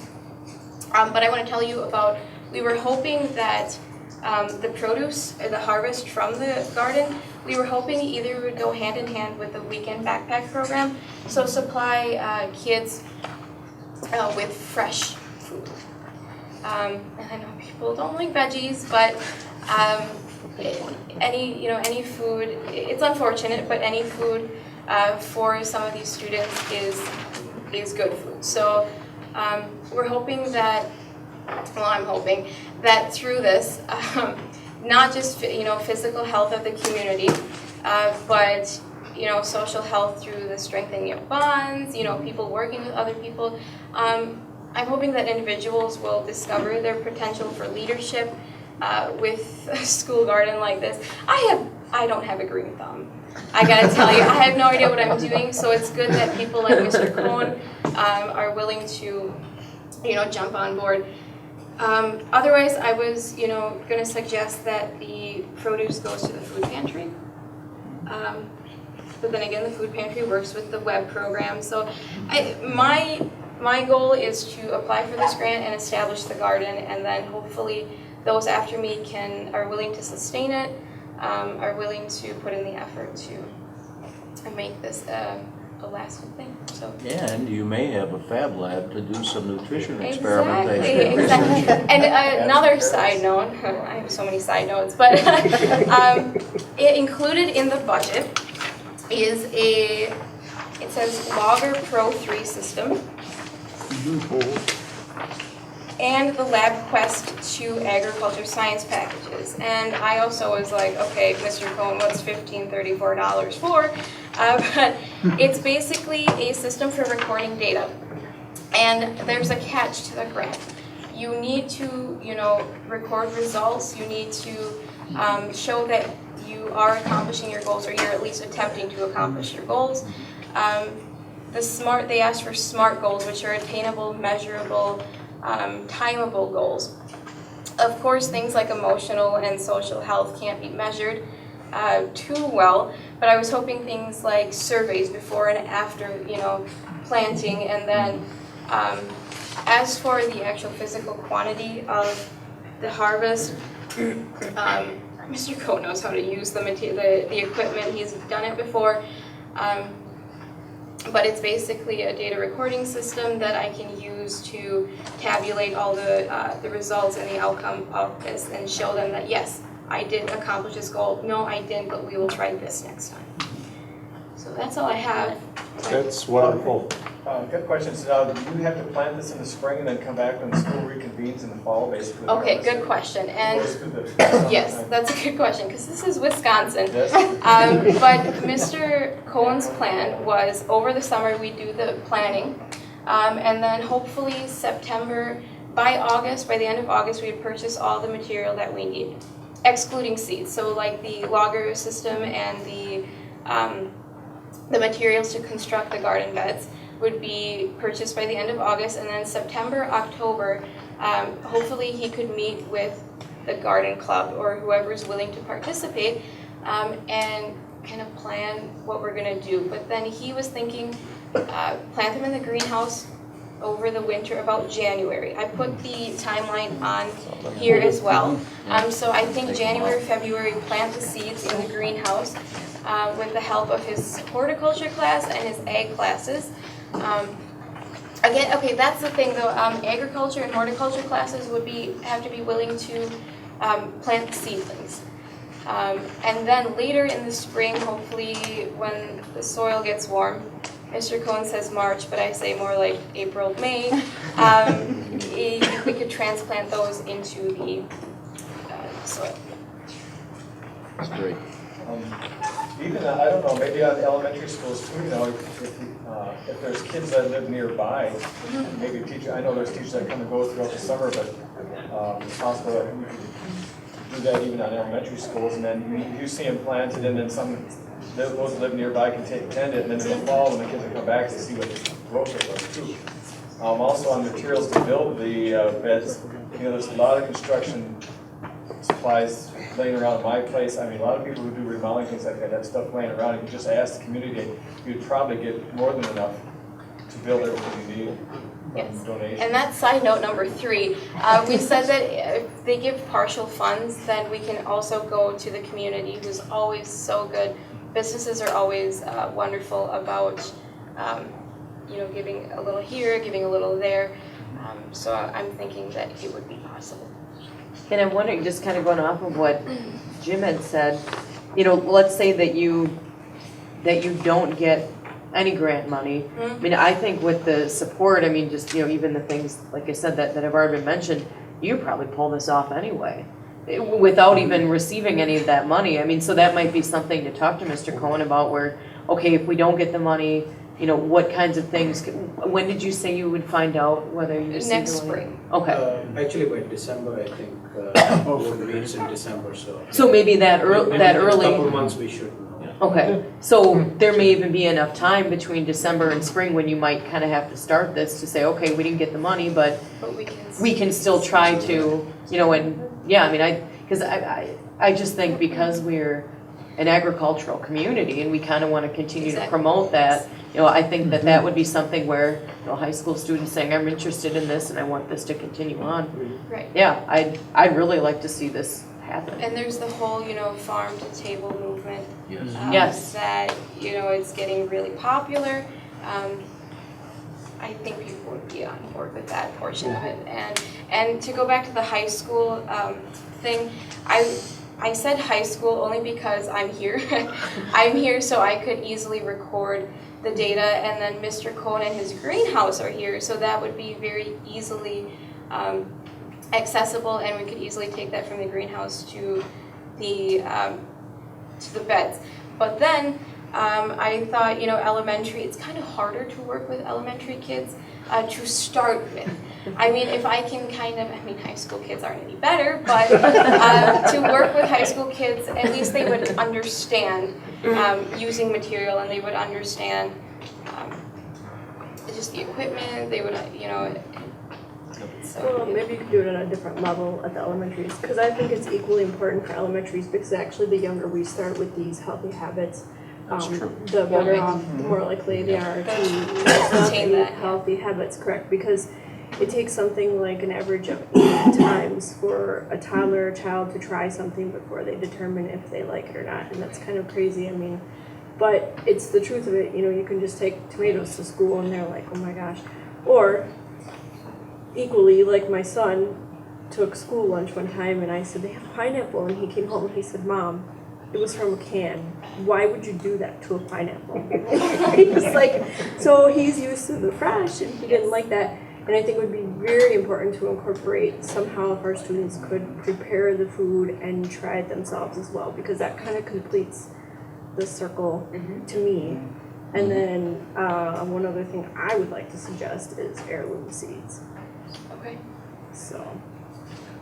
Yeah, the wonder of planting a seed, I mean, and having, you know, you can have the adult, whatever strikes out the line, you know, and have one little kid put a bean seed in right down the road, you know, and cover them up, you know, and if you did that in the first part of May, you would probably, before the school's out, you're gonna see these plants coming up, you know, and I guarantee you that you get their parents to come by the school wherever they live, let's go look at the garden box, look at the garden box, you know, and so that is just an amazing thing, you know, my dad, even though he wasn't in farming, but some of the greatest satisfaction he had was being able to plant grass at a country club or something like that and watch what you plant and grow up and become something. So I plant a garden every year too. It's just amazing that you plant those seeds in there. And There's always the fascination of seeing the plants grow. They got carrots 4 months later. It's like, holy smokes. I mean, you could get the 4-H clubs involved. Exactly. Yeah, there are lots of things. Yes. This could really, You'd be very not busy, fun, Nikki, but this the could rest see of a whole lot. Right. You'd be busier. Well, Depending on what happens, you could even get the senior citizens involved with a lot of their own. Oh, yeah. Yes. you've done a remarkable job doing this. There's a lot of them that just love planting and flowering and stuff. It's really good work, Nikki. Yeah. Thank you. Thank you so much. All right, thank you. Thank you. Well, before we move on, and we've been at this for about an hour and a half, I'm gonna recommend we take about 5 minutes to stretch our legs, and then we'll come back here and then take the rest of this off. So we'll recess for about 5 minutes. We are back in session here, and we are looking at item 5D, facilities planning status. You have what we're calling draft 8 of the survey, which I think has corrected most of the typos and grammatical things in there. It's added those things that you spent your time last week looking at and requesting.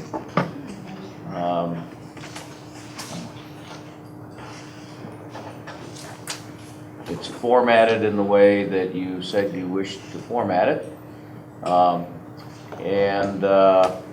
Essentially, I think the question is, I think, frankly, Tom made a good suggestion about the options. Would you be willing to spend up to, or would you support up to $27 million referendum, for instance, for option 1, and up to, and add that, and beyond that, the only really important thing, I think, that we are still looking at operational costs, and we can't give you hard figures tonight.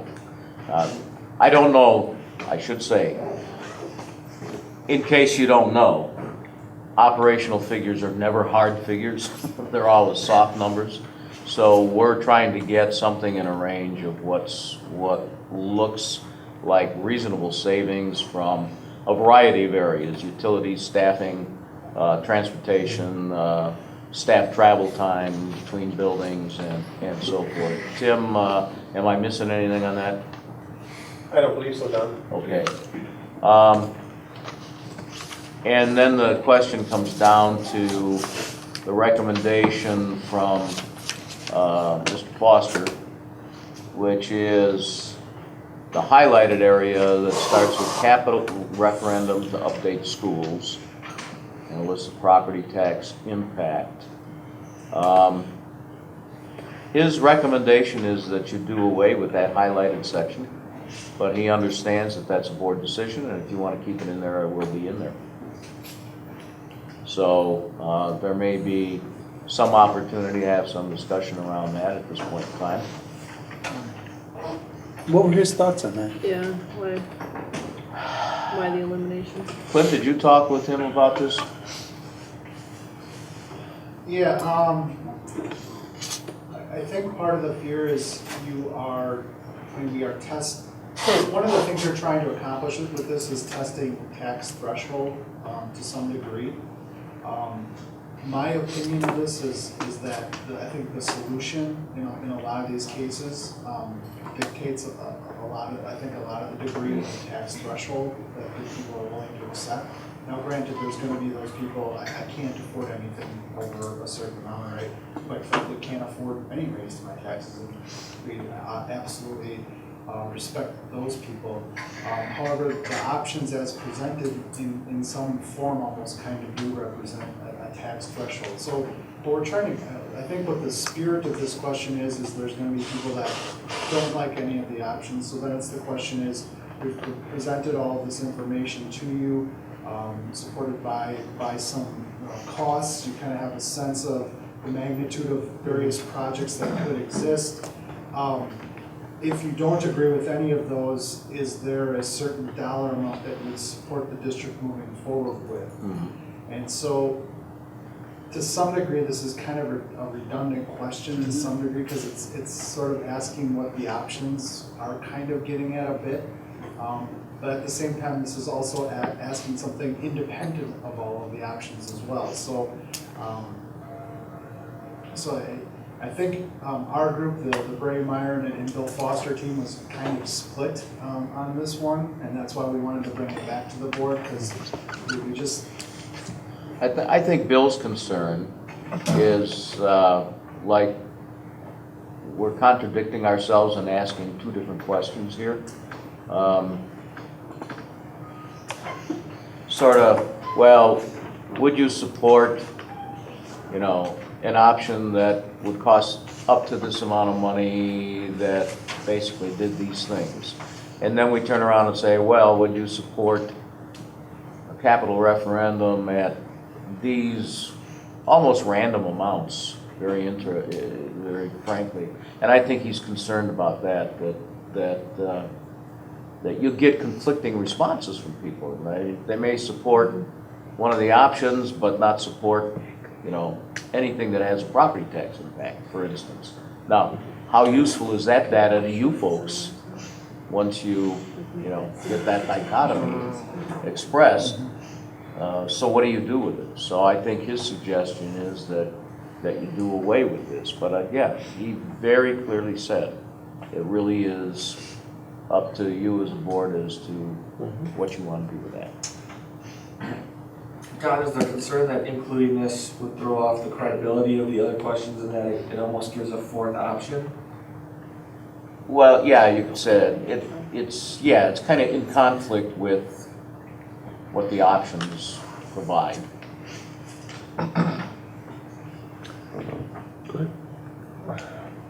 What if we just take the question part out and just give them the information?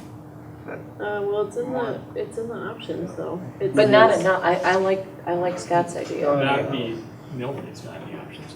Right. I like how they show each one, this is what it will represent. Oh. But I think, I don't know, I guess I didn't scroll. but I think though that's kind of still the point they're saying is like if 20 million is not even an option on here, That's true. why are we showing it to them? That's true. Because our first priority is our options for our facilities, not just to get a certain dollar Okay. figure from. You're right. You're right. No, I think we've already, we give that to them when, in each option, and then we come down, we're asking them again.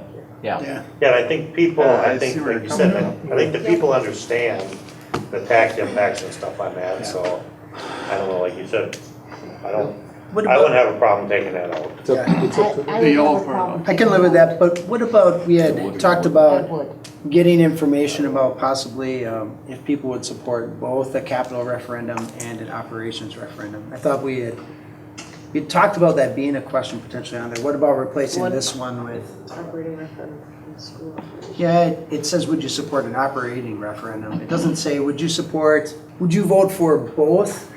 Oh. So if there are two referenda on the ballot, I have a personal feeling that people vote against two things more easily than, that they might vote for one thing, they'll vote against two things. I don't know. Maybe other people don't think that's a big deal, but I just think it's hard for people to vote yes to two separate funding things. It's strange for people. I think it bothers them. Why are there two separate questions? And I think they're more likely to vote no. So I didn't know if there was some way to ask that question to get clarity about that. But don't we have to ask for both anyway, regardless? Again, aren't we asking for operational and capital? Well, we haven't, you mean like in the survey or like No. eventually? Eventually. Well, I'm opposed to putting two questions on the referendum. So, I mean, I think we'll have a discussion as a board about that. But I think part of it. Andy had a point here. But the mill rate, I think it's important to show the mill rate.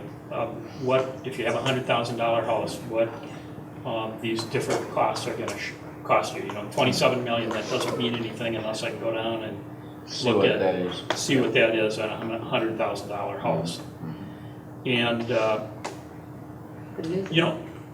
I think the bottom part here, asking about an operating referendum, I think this is just confusing if you can't put these operating costs.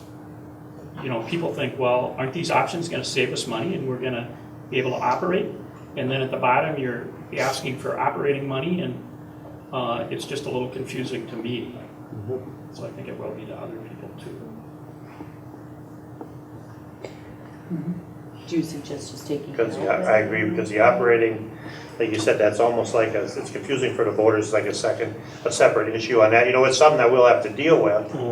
But on the survey, I don't know if it's gonna make it more difficult for them to understand it.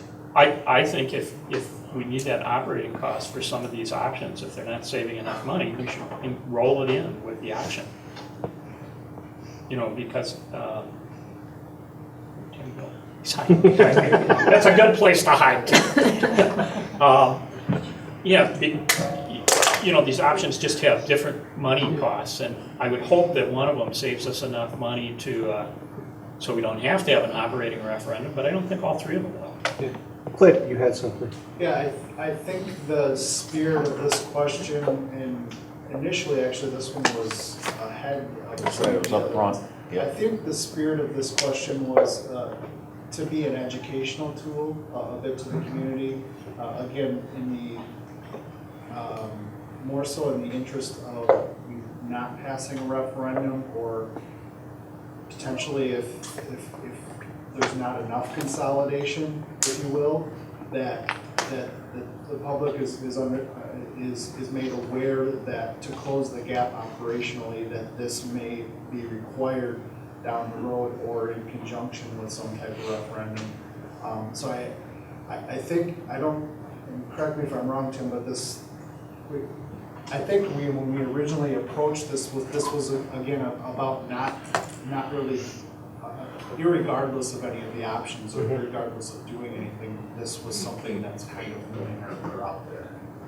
Well, and I think that when we had PMA come in and do the modeling that they do for us, we know that because of our declining enrollment, we're going to lose somewhere between that $500,000 and $1 million revenue limit authority. So our budget is continually shrinking over time, and unless we're in a configuration that we can efficiently utilize the declined enrollment or take advantage of that, we're going to struggle. Okay, the baby boomers from the 50s, 60s are now going to be our senior citizens. And that is a lot of baby boomers. We're all on a fixed income. If they see these options and say, I can't afford that, I can't afford that, you leave this up here, you might get them to say, I would support a $20 million referendum, or I would support a $25 million referendum. And we have to listen to these people. Yes, everybody knows we have to consolidate. Everybody wants the best for our kids. But no one wants to pay for it. And if they get a chance to say, okay, if we can do it for this, let's do it. Let's get these people out there. Let's hear what they have to say. what are we gonna do with this? The only problem, Jeannie, is the three options, the least They're expensive. over 20 million. I know. Yeah, so if we get that information back, what are we gonna do with that? See, I think they'll give us the information back on them three options. If they say they don't like all three of them because of the cost, Right. they're gonna tell us that. So we don't need, I just don't feel like he said, the tax impact, I don't think is that beneficial on there myself, because they're gonna tell us, the public is gonna tell us on whether that's on there or not. Is that kind of what you guys were debating? Correct, yeah. Okay. Because they're gonna look at them What do you three, mean by them tax options, and they're gonna impact? decide, you know, on the amount of money, and if they don't like all three of them because of the cost, they're gonna say that. We're gonna get an answer on This is that. property taxes. So, Okay, now Tim, look at, go ahead. okay, look at it this way. A family's moving to the Antigo district. You look on a Realtor's website, okay, Antigo School District, you look at the house, you look at the taxes. That might decide right there if they're gonna move into Antigo or not. They might look at the schools too. Right, they might look at the schools. But I'm saying if you have, you know, an option for 27 million, what's that mean to me? You know, unless you have this tax impact thing there, what's that mean? But if we have it here, is that okay with you? If we have it here where it says representing an estimated average, is that good enough? Well, yeah, that's good enough. Oh, and that's kind of what I thought too, when Scott first said, you know, well, I want to keep that information there, and then it was pointed out, well, it's in the gray. I mean, that suffices for me, and I think once you saw that Well, it did for okay. you What too. if, Yeah. what if we Because asked, I agree, I think that it's important to have that. what if we asked Bill to move just the table of property tax impact, updated, by the way, because we do have it updated for the options. What if we took that property tax impact table and put it up right before the questions, comments, questions, suggestions regarding any of the three options?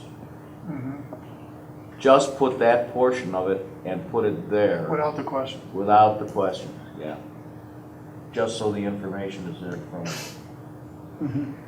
Yeah. I'm okay with that.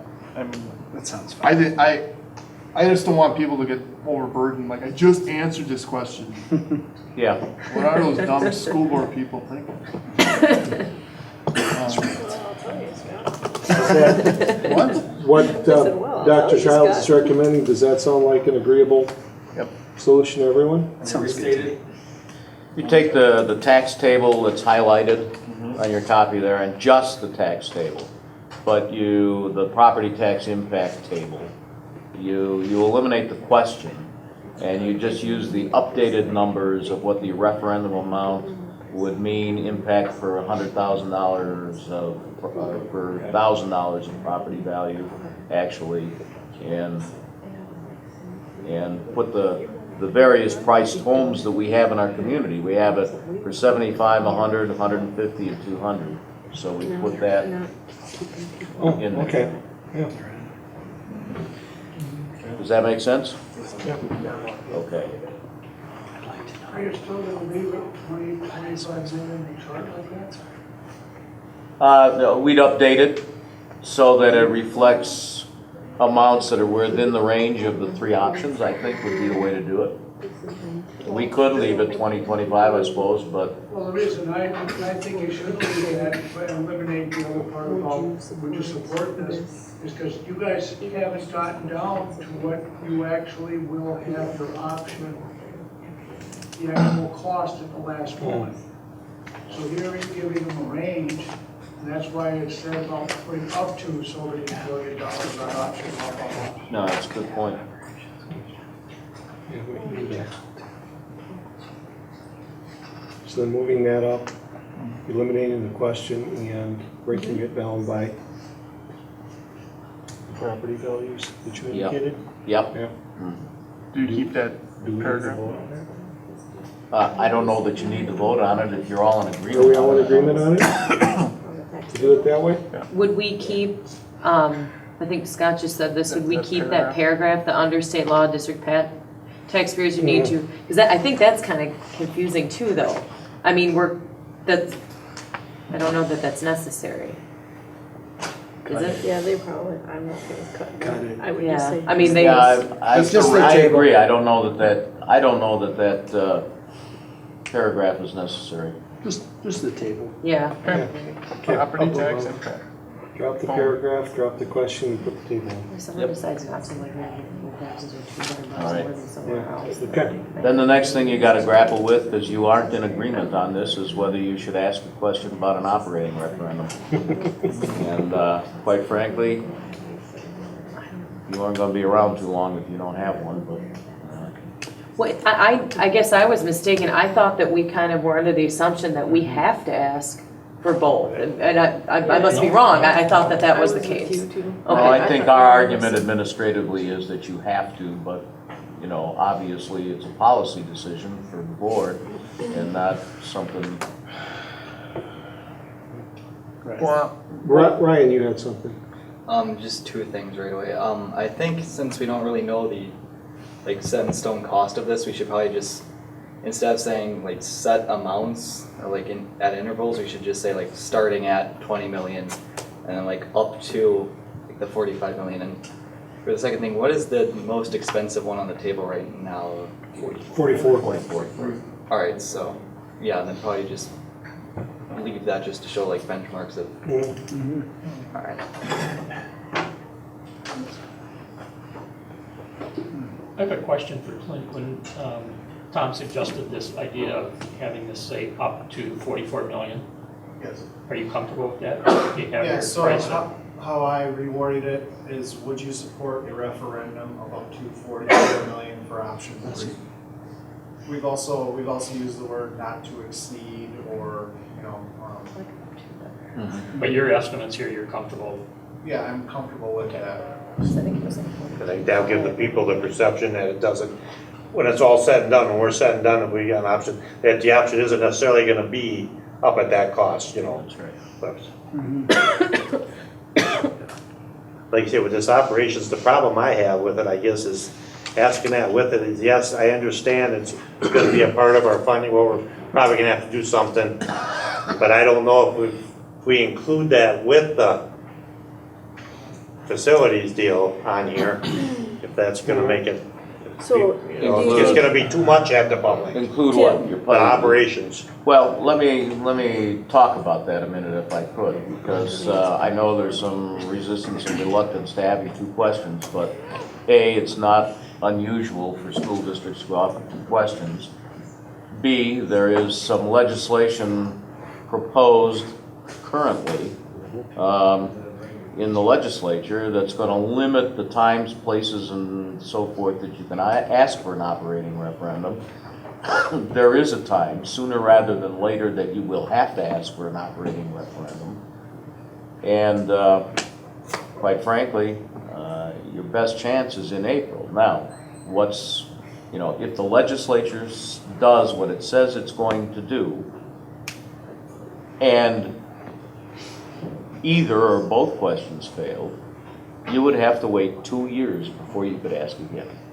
And that would be just about enough. I think that probably is another step in the process of a legislature that wants to find a way to starve public education in this state so that it can move to a private model.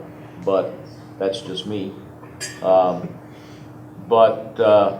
I really think that you need to give serious consideration to the idea of two questions on this referendum. And Don, just a comment, and I'm asking you this cold, and I should know the answer myself, but in the next biennial budget, the next fiscal year, they proposed an additional, I believe it was $100 additional per pupil aid adjustment. Is that within the revenue limit or outside the revenue limit? I believe it's outside. It's outside, I think. So we will get some relief next year, but if the schools aren't built in that window of time, which they probably won't make, are we going to, if we're faced with budget shortfalls, will we be cutting or combining because we can't take advantage of any of those consolidation savings because we won't have them? So we'll have to cut. Yep. Andy? I just want to say, one of the reasons for putting this on the survey is the whole survey thing is kind of an educational tool. Gets people talking, gets them thinking, you know, why are you asking for this?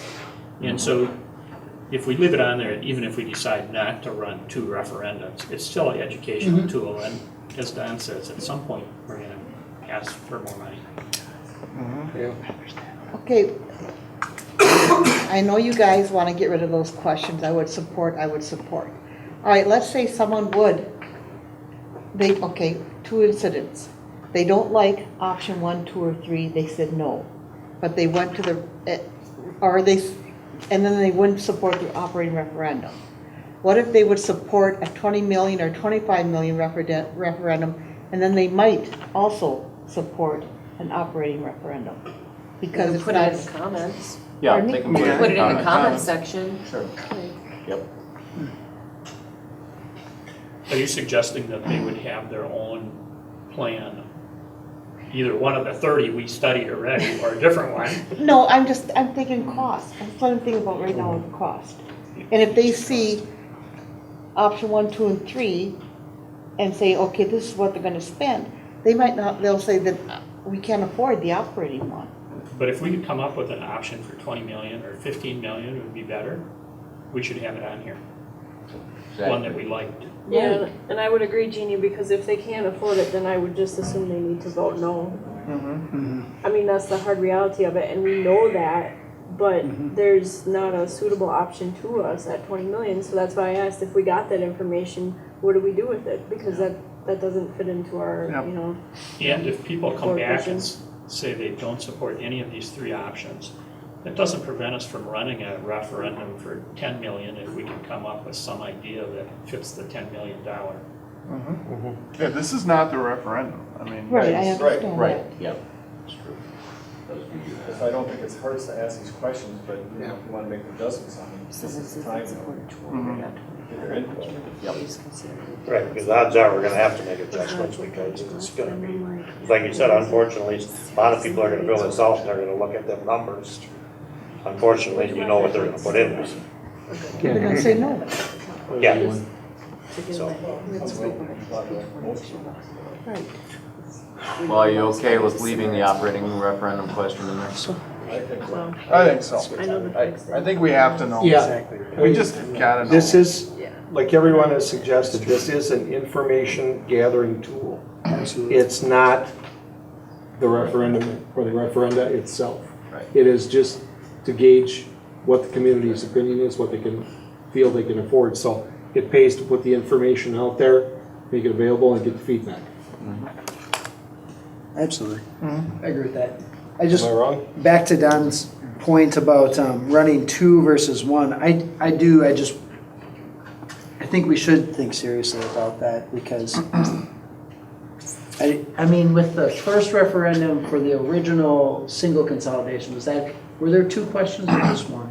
1. There was 1, and then with the second one, there were 2 questions. Yes. And it failed by a greater margin. Yes. Okay. Just. But again, if we need the money, what are we supposed, I mean, for me, if I got asked, you know, if there was a $30 or $40 million referendum in 2016, regardless of whether it got passed or not, I would be angry if the next year, you're like, there was like a $10 million operating, I'm like, are you kidding me? Didn't we just go through this? That's like we're Well, being of course. deceptive, and I think we. Yes, I think it does look deceptive. Well, of course, but what I'm saying is, I'm in support of passing a referendum, and I want to maximize the chances of success. I think what Patrick's saying is if I can have half of what I want, that's better than not having any. Anything at all. That is exactly what I'm saying, Andy. Thank you. But you don't think Okay. But that's the fine. people who. So we have agreed to take the portion of that asks the questions in regards to the table. We're agreeing to leave in the question regarding a operational referendum, correct? Absolutely. Yes. Then I think we've run this one into the ground for tonight. Wonderful. I'm in. Are you sure? Clint, I give you guys enough to roll with? I hate going back. The only I'm thing gonna I throw a would- bottle of water at you. The only thing I would maybe suggest is, we talked about taking the capital referendum update to schools with the property tax impact, putting that above the options, right? And then we took off the questions and you wanted to take off the intro paragraph. Yes. And I would suggest we consider editing that paragraph and just simplifying it, because I think it makes a nice introduction to what we're saying. I was trying to kind of come up with something here, I didn't, but I just think, you know, it's a good introduction. Under state law, district taxpayers, we need to approve a capital referendum. Given the multitude of options the district has considered to date, we believe there's a potential cost gap of, you know, of what you see in the chart below, and we are providing you to you as a reference to what the cost impact could be from the low end to the high end, and it's just something very, Some kind of, just some intro into it to explain why it's there. I think to just throw it in there, I don't know. Yes. Is it appropriate then to also introduce it, because really that's just a property tax impact and a referendum amount. Is it possible to intro both capital and operating referendum? No, because there really are two separate. Yeah, because then they'll go next to operating. And they're gonna be in two separate places, they won't be following one another anymore. Yeah, well, I meant just as far as showing the differences so they know, that people know. So are we comfortable in allowing Bray and school perceptions to work together to come up with a palatable intro to that chart? Rather than us trying to wordsmith something here tonight? Sounds good. Works for me. You mind if I play around with it too, and see if I can get something I can send to these guys? Yeah. Okay. That way we've got her confined to it. Yeah. Okay, let's go that route then. Because I think it makes more sense than we can sit here and debate this until the cows come home. They're home. You know? Okay. All right, then you guys are. I have one more thing. Yes. Here in the demographics section, this question, if you have elementary age school children, which schools would be acceptable for your child to attend? Do we want to add a new rural school or a new city school? Because they're in the options. Those things are in the options, and or do we not want to? I mean, I guess I'm not too committed either way. That's a good idea. I like That's a it, good yeah. idea. New city school, new rural school. Yeah. Potential new. Possible new city school, possible new, because we're not saying for sure that's gonna happen. Right? I'm not opposed to that. No, I like that. Okay. Okay. Then let's, Got that? yeah, that makes sense. Could even say site to be determined, but there's only so much room there. Well, you could just answer one checkbox. Or maybe site to be determined, quote, city, site to be determined, quote, rural. That make sense? Do you understand what I'm saying here? Yep. Yeah. You're giving options that we're thinking about I doing, think, yeah. Well, how about if you come up with the wording? You're putting an option in there that's included as part of, you're putting an option that's part of the concepts that are already being presented. Like new potential. Or is this, they're listed as options, so. Yep.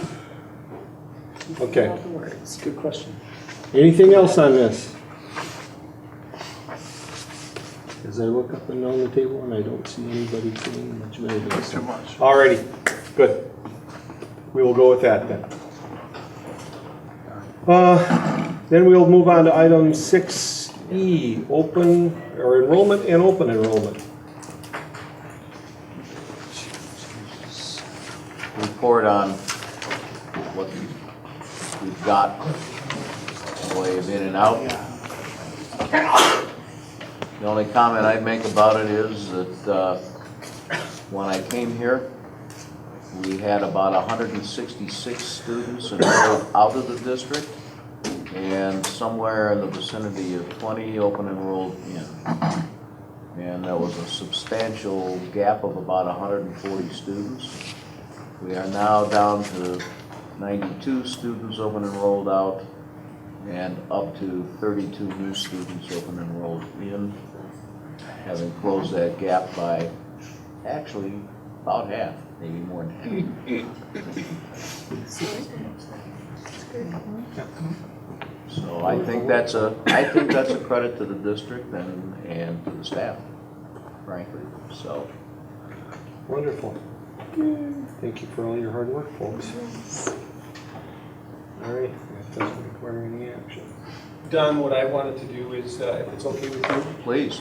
Okay, so we've got 3 items on the agenda there, and I think one of them we're going to talk about enrollment, we're going to look at amending the budget, and then we're going to set the tax levy.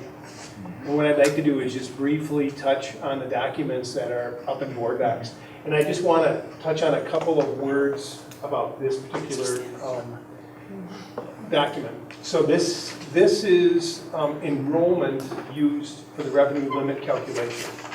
And we call it membership or FTE. It's not actual student count.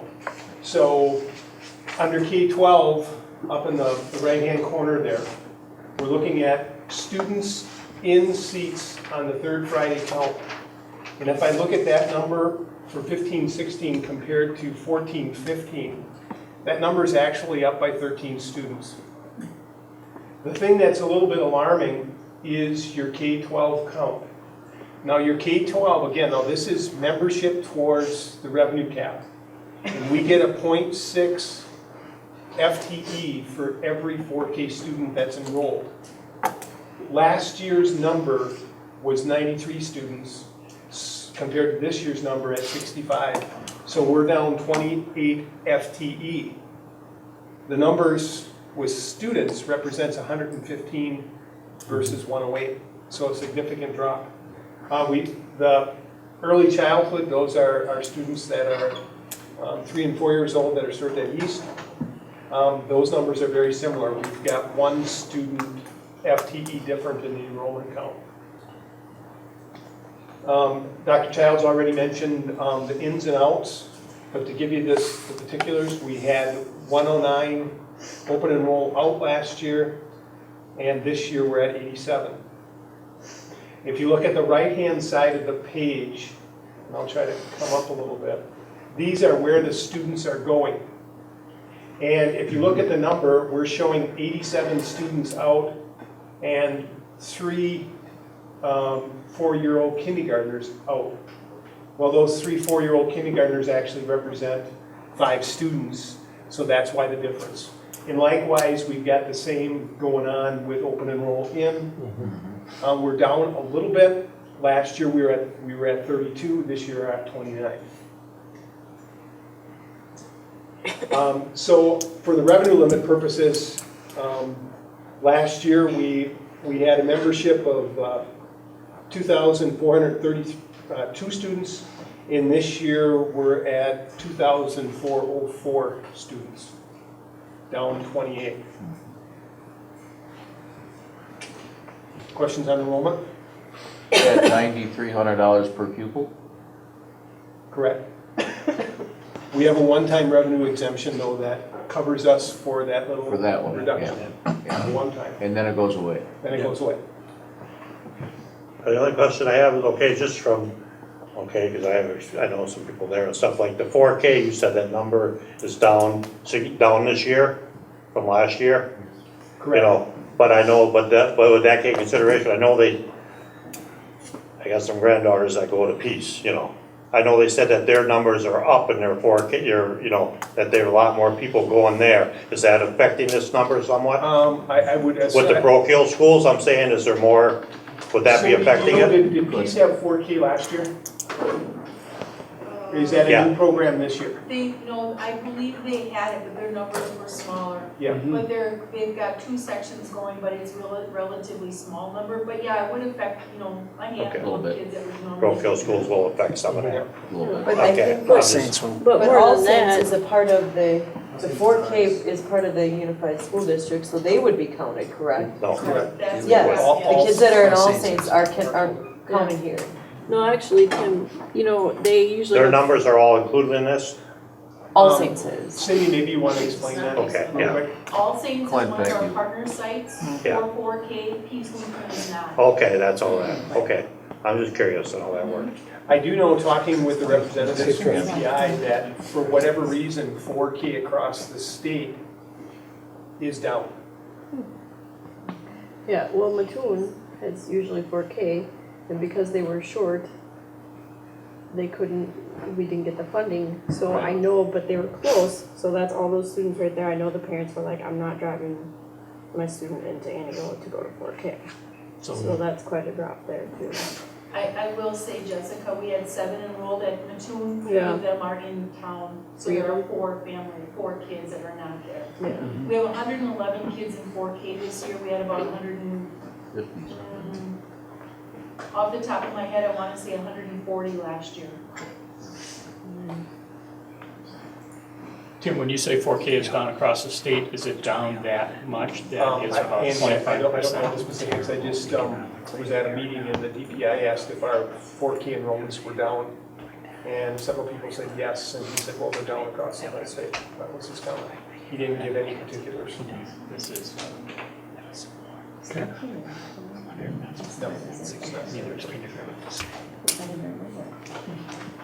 Okay, so Okay, moving on. are we clear on enrollment, open enrollment stuff? Then, Tim, then we'll go into budget adoption. This morning at breakfast, Rose was saying to me that I had mentioned that we had this meeting and we were going to amend the budget. And she said, well, didn't you just get done talking about the budget in August or September? And I said, yes, we had. And then I tried to explain to her and she got off doing something else. But so essentially tonight, back in July, you preliminarily approved the budget. Back in August, we did a hearing on those preliminary numbers. So we've already, those numbers were based on estimates for enrollment, which was already talked about. The other item that we needed to figure out was what general aid payments were going to be and the consequence of that impact on the local tax. And then we need to certify the levy. And up until this point, those numbers have been fluid. So we're now at a point where we've got solid numbers and we'll just tweak that budget. So on the board docs, I provided you a memo with some updated information that I'm not going to go over. You also got a detailed budget summary that backs up some of the information we're going to go over tonight. We have a budget notice that gets printed, and the only time that we use the numbers in a format that's presented is when DPI rolls them up. To give you an example, when we run the school budget, we're looking at a fund number, we're looking at a location. So our elementaries are in location 100. Middle schools 300, high schools 400, across the district instructional 700, and the numbers go on and on, but it's a certain sequence of numbers. Whenever we report to DPI, DPI is gathering that aggregate number across the state. And the last item that we have would be a function code. And as a function code would be one of the examples, and I'll pull up the budget without getting into too much detail. When we start looking on the expense side of the equation here, and we're looking at undifferentiated instruction, that is looking at an area such as the elementary school. And when you roll that number up, it includes salaries, benefits, it includes transportation associated with that, and all those kinds of figures that are associated with running an elementary school. When we look at changes that occurred since July, we're looking at staffing changes primarily. So we're looking at salaries and benefits. And those salaries and benefits are tagged to individuals and employees that may be working in an elementary school, they may be in special ed, they might be at the high school. So when we start looking at the expense side of the budget adjustments, it's really difficult to say, okay, that represents one teacher when we're rolling up all those costs in a format that we generally don't do for daily operations. So with that, I'll get started with the amendments. I see Lisa ducked out. I wanted to tap her a little bit and tease her. If you read last night's paper, in the paper there was inadvertently had one additional digit in our revenue cap authority. So they listed us as having $213 million of revenue cap authority, when in fact we have 23 million X number of. So she got just a minor typo. Just assuming we pass an operations referendum. We wouldn't need to then. Expand that tax. Yeah, go ahead. Okay, in the amended budget, up here on the top, when we're looking at fund balance, we've amended that, and that amendment reflects, we have got $100,000 allocated for the after-school program at the middle school, a continuation of that. The grant ceased back. We had to have all the expenditures by the end of October. So we're now using fund balance dollars that are allocated to that program. We also record expenditures where we are allocating to our grant programs, such as SAGE, where we normally have some carryover that we're carrying over every year. We're reporting to DPI that we have the potential to spend all of that grant carryover. So that number is roughly $234,908 is what we've got allocated in the budget, and that's going to be your difference, just a slight change there. Okay, the first item that I wanted to talk about was state aids. So our state aids, the equalization aid down here on 620. So if we look at general state aids, that's down 61,309. And that's part of that revenue limit formula, and it's based on our expenditures relative to the rest of the state. This number was based on July estimates from DPI. These are actuals now. It also includes, why that number doesn't come out exactly, is we got a $11,000 increase in poverty aid. So those two offset. But the consequence of that, getting less state aid, if we look up here in taxes, the impact to our local taxes is that number's gone up by $63,191. Because our formula is the equalization aid payments plus the local taxes. All right, so overall, just in straight general fund 10, we're down $15,348. But then we get to add in some additional state payments, and SAGE would be an example.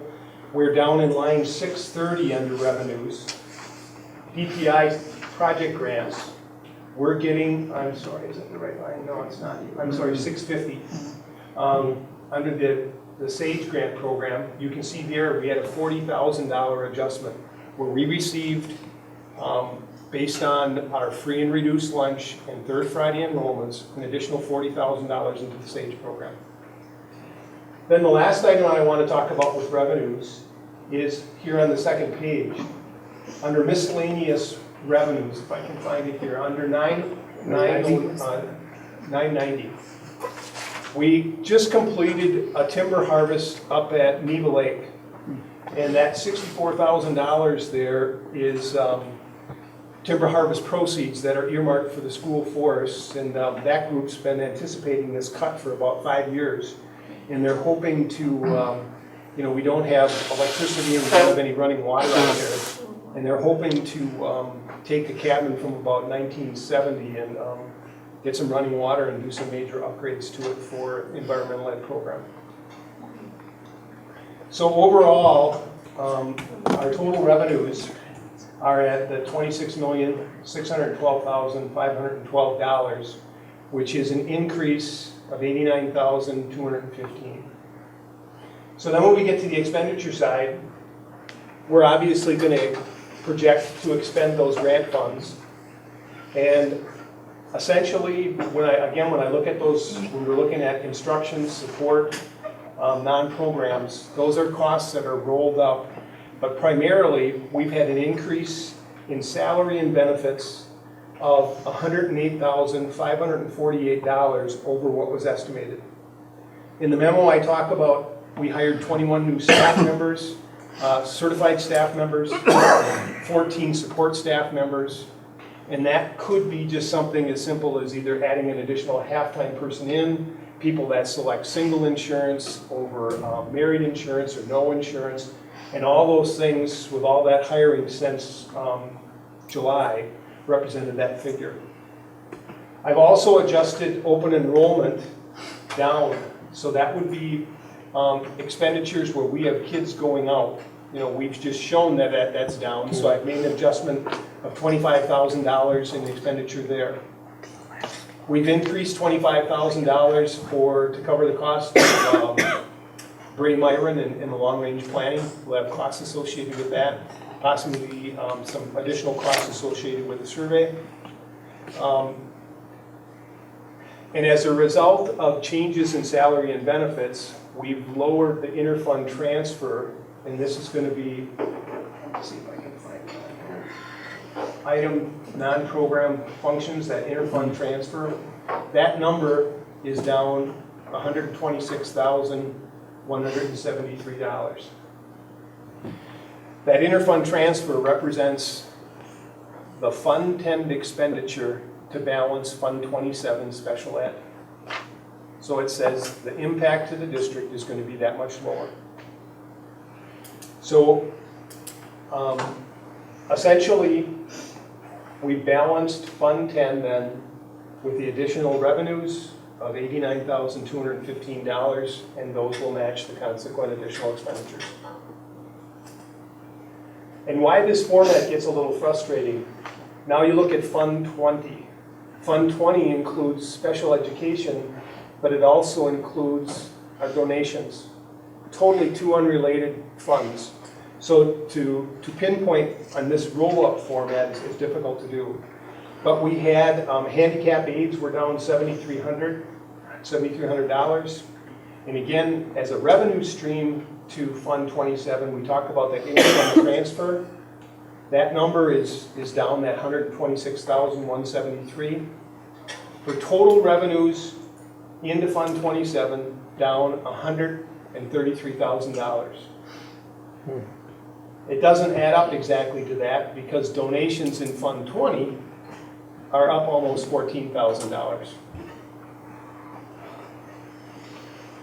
Okay, Fund 38 is our prior service learning debt. We haven't made any changes on there. That's a debt payment that we're going to make, and it gets levied for. That estimate is, we've got the amortization schedule on that, and we know exactly what that's going to be in years to come. Fund 50 is our food service. We didn't make any changes to that one. The Fund 80, community service. That one is up because of a donation. We received a $27,000 donation specifically for a speaker system, a PA system in the building. And that net impact is the activity of both the revenue and the expenditure of that sound system. And that's has already occurred. Okay, so when we look at the total of all funds, we've got the $33,377,542.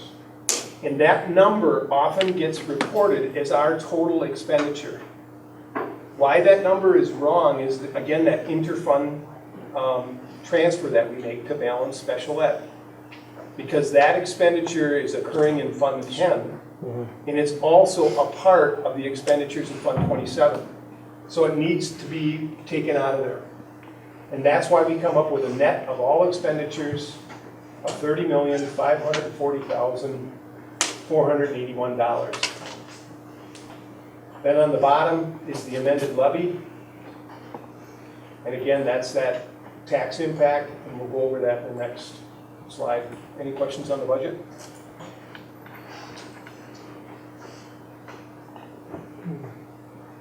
Okay. Okay, Tim, just to point of reference, you can talk about Fund 20. I haven't been able to find Fund 20. I see Fund 21. Where did I miss it? Was the Fund 21 like the Dave Brandt Youth Program, MS Weight Room? Yeah. Okay. You're talking, that's Fund 21. I'm sorry, did I say Fund 20? I meant Fund 21. Okay, all right. So it's Fund 21. All right, thank you. And you can see later you're going to approve a donation for $10,000. That's showing as part of that adjustment. That was part of that $14,000 that I mentioned. Okay? All right. Tim? Jeannie. Okay, now next week, all the students in the district gets free breakfast, is that true? Or is it just some schools? Right now, I believe, Don, and correct me if I'm wrong, I believe we're doing something like that at North. Okay, is it just not, is that gonna affect the food service? I mean, or is that gonna be do we get the money back to the government on this because of being the poverty school? We'd have to have Terry come in and Yeah. explain that to everybody. And in terms, I mean, there is a subsidy for it. Right, But right. I don't know that it's 100%. Okay, We'll have to, We do have free breakfast at the middle school for all students. you do, okay. so, if you'd like her to do that, we can put her on the agenda for November. Pardon me? Well, and Don, I think I'd like her to, Patrick, what's the acronym for her program that she's talked to you about several times? It's a Community Eligibility Program, I think it is. That's about it, yeah. And essentially, it's looking at whether or not we can provide free meals Yeah. at elementary sites, all of our elementary sites. And she's been looking very hard at that. She has been, I asked her about that. Yeah. I think Okay, in under your tabs, we've got the proposed tax levy. I'll touch on that, and I also provide you with some background of significant changes. So I'm going to go ahead and just go over the proposed tax levy. Let's just bring that up so folks can see it. Okay, so in the general fund, and again, because of the reduction in the estimated state aid payment, we're at $8,691,085. And so I'm looking at the October proposed. To the left of it, you can see the 14-15 actual levy. And then to the right of that proposed column, you can see the difference. The prior service loan, $261,039. And then we're increasing the community service fund levy to $270,000.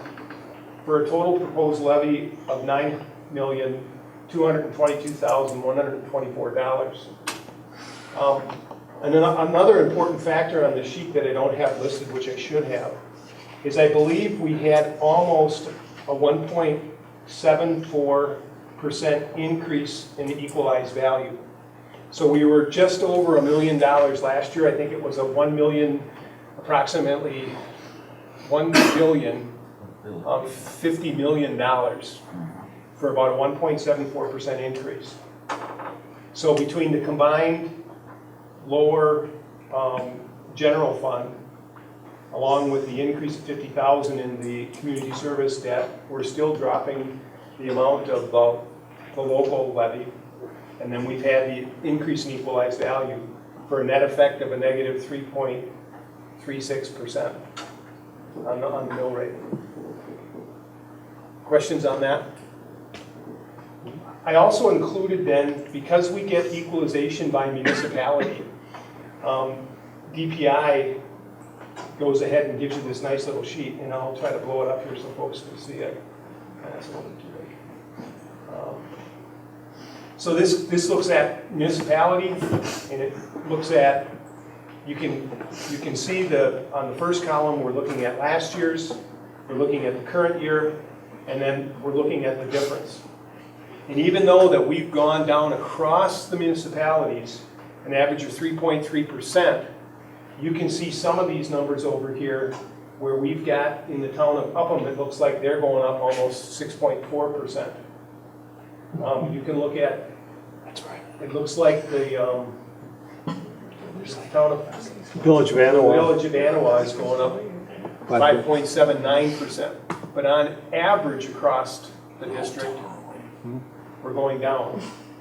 So that's a tough one for taxpayers when we talk about we're going to be dropping the mill rate, when in fact their individual municipality, because it changed its portion of the equalized value across the district relative to the rest. So that's a tough one for taxpayers to get. Questions?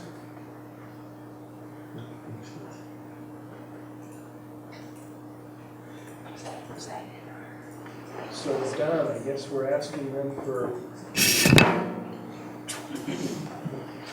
Then we'd be, if you're through, Tim, then we'd be looking for a motion.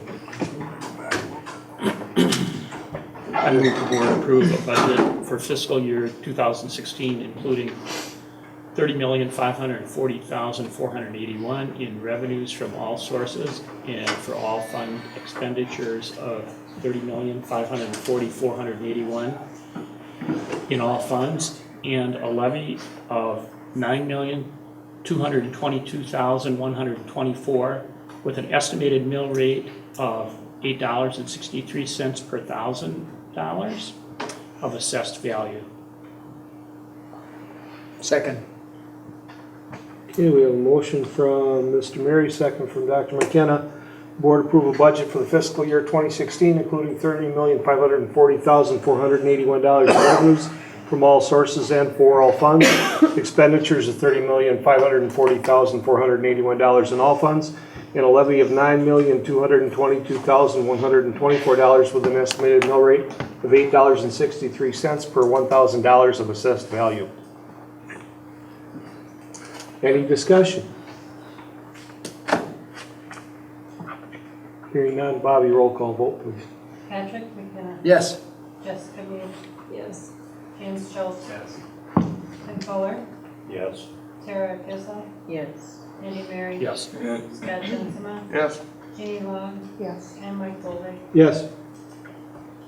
Motion carries. Very good.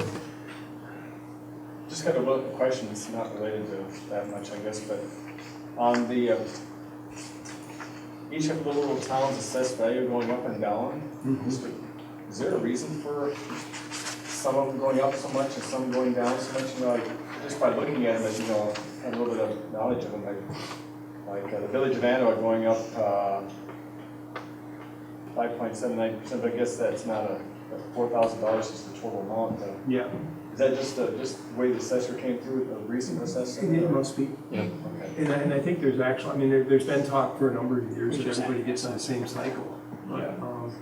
Because they reassessed, like down in town of Manawa, a few years ago, they went through and they reassessed the whole township.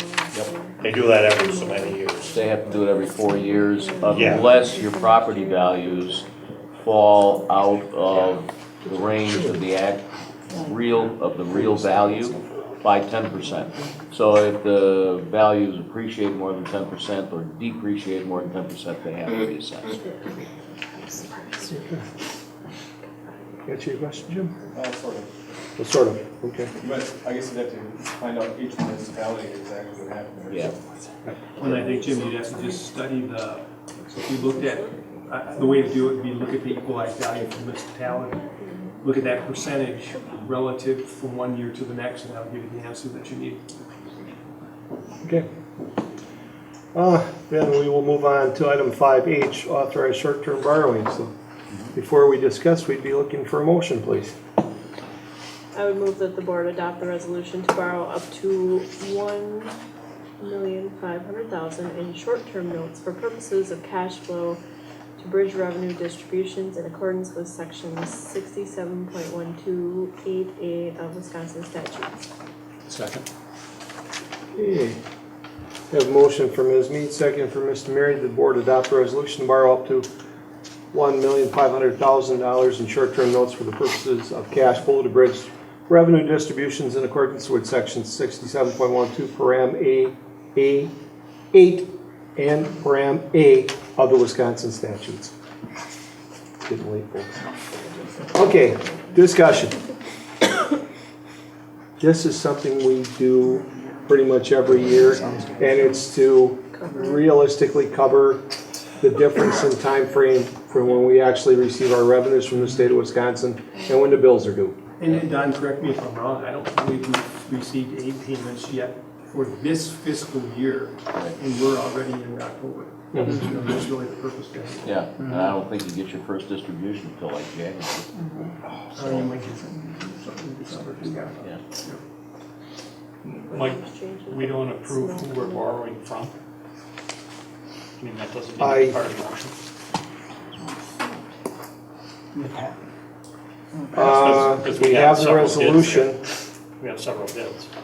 Yeah, we have several bids. I think from the resolution, it appears that Robert Baird, W. Baird and Company Incorporated is part of the resolution, and that their interest rate was 1%? If I'm reading that correctly, Tim?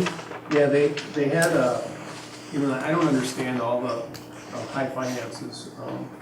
Essentially what they do is they offer the 1% basic interest rate. Then we get a premium back, and it's some payment that we received from Robert W. Baird, but the investors still see 1%. And I'm not sure, there must be some advantage for them to do that. But we have an effective interest rate of 0.81207%.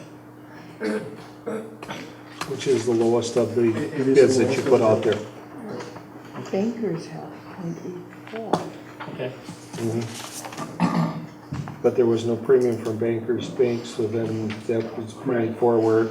Yep. As Tim pointed out, Baird with the premium, their effective rate is 0.81207, correct?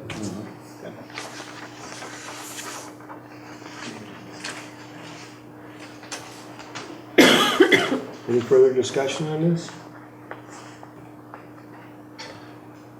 Bobby, roll call vote. Jessica Mead, Yes. James Schultz, Yes. Tim Fuller, Yes. Sarah Kissel, Yes. Randy Mary, Yes. Scott Jensen, Yes. Jeannie Long, Yes. Patrick McKenna, Yes. and Mike Colvin. Yes. Okay, very good. We will close on this on Tuesday, and we'll need it for payroll on Friday. That's okay, we cut it this year, so. Get out your credit card. And then, after the meeting, we'd like the officers to make sure that we sign it, because we have to FedEx it tomorrow. No problem. No, just Jess and I, so we'll take care of that. And Tim? Oh, I thought it was just Paul me. and Scott Jensen. oh, well then stick around, kids, we got papers to sign. Alrighty, then we will move on to item 5I, donations. Be looking for a motion, please. I move the board accept the following donations. $305 from Amerigas, $700 from Covantage, and $10,000 Christopher and Patricia Shinners. Second. Okay, we have a motion from Mr. Fuller, second from Mr. Mary to the board accept the following donations. $305 from Amerigas, $700 from Covantage, and $10,000 from the Christopher and Patricia Shinners. Discussion. If some, we're gonna send them a thank you. Yes. Real briefly, the Tater Trot funds are used to support the, I believe, the fifth grade track event. So that provides for all of those folks that volunteer and whatever they do over there, plus transportation. And then Chris and Patty Shinners donated specifically for middle school athletics, which was something very unexpected last month. Wonderful. We will get all thank yous up. Yes. Wonderful. Okay, any other discussion? Hearing none. All those in favor? Aye. Those opposed? Motion carries, and we thank the individuals for their graciousness. Now, we'll move on to item 6A, resignations. I move the board accept the resignations of Jolene Hartman, Jesse Dixon, Betty Evans, and Naomi Stickney with our thanks for their service to the district. Second. Alrighty, we've got the motion by Mr. Jensen, second by Mr. Mary, that the board approve the resignations of Jolene Hartman, Jesse Dixon, Betty Evans, and Naomi Stickney with our thanks for their service to the district. You all probably had a chance to read their information, so. What was Naomi Stickney involved in? They're moving to Alaska. Yeah. No, she was a high school secretary. High school. Secretary. Yep. Are we gonna replace them or? You got a big pool to pick from, don't you? Yeah. We've already replaced Yeah. Jolene Hartman with an internal transfer, and we have an opening that will be closing very soon there. We didn't have it in time to put on this board agenda, so you'll be retroactively approving the hiring of a new nurse, and these other positions will be coming to you in November. We also have, I think, a couple of resignations that came in late, didn't we? These are all These are all of them, okay. So it's just the hires at this point. Great, any further discussion? Hearing none, all those in favor? Those opposed? Motion carried. There are no new hires, so, and there are no retirements. No, well, before we do, each of you got a piece of paper in your information tonight from the WASB, and they are running a survey. They would like all board members to participate.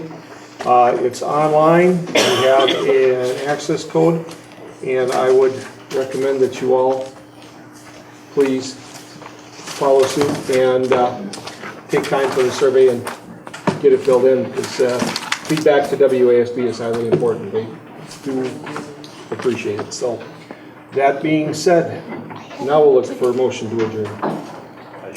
I so move. Motion by Mr. Murray to adjourn. We are adjourned.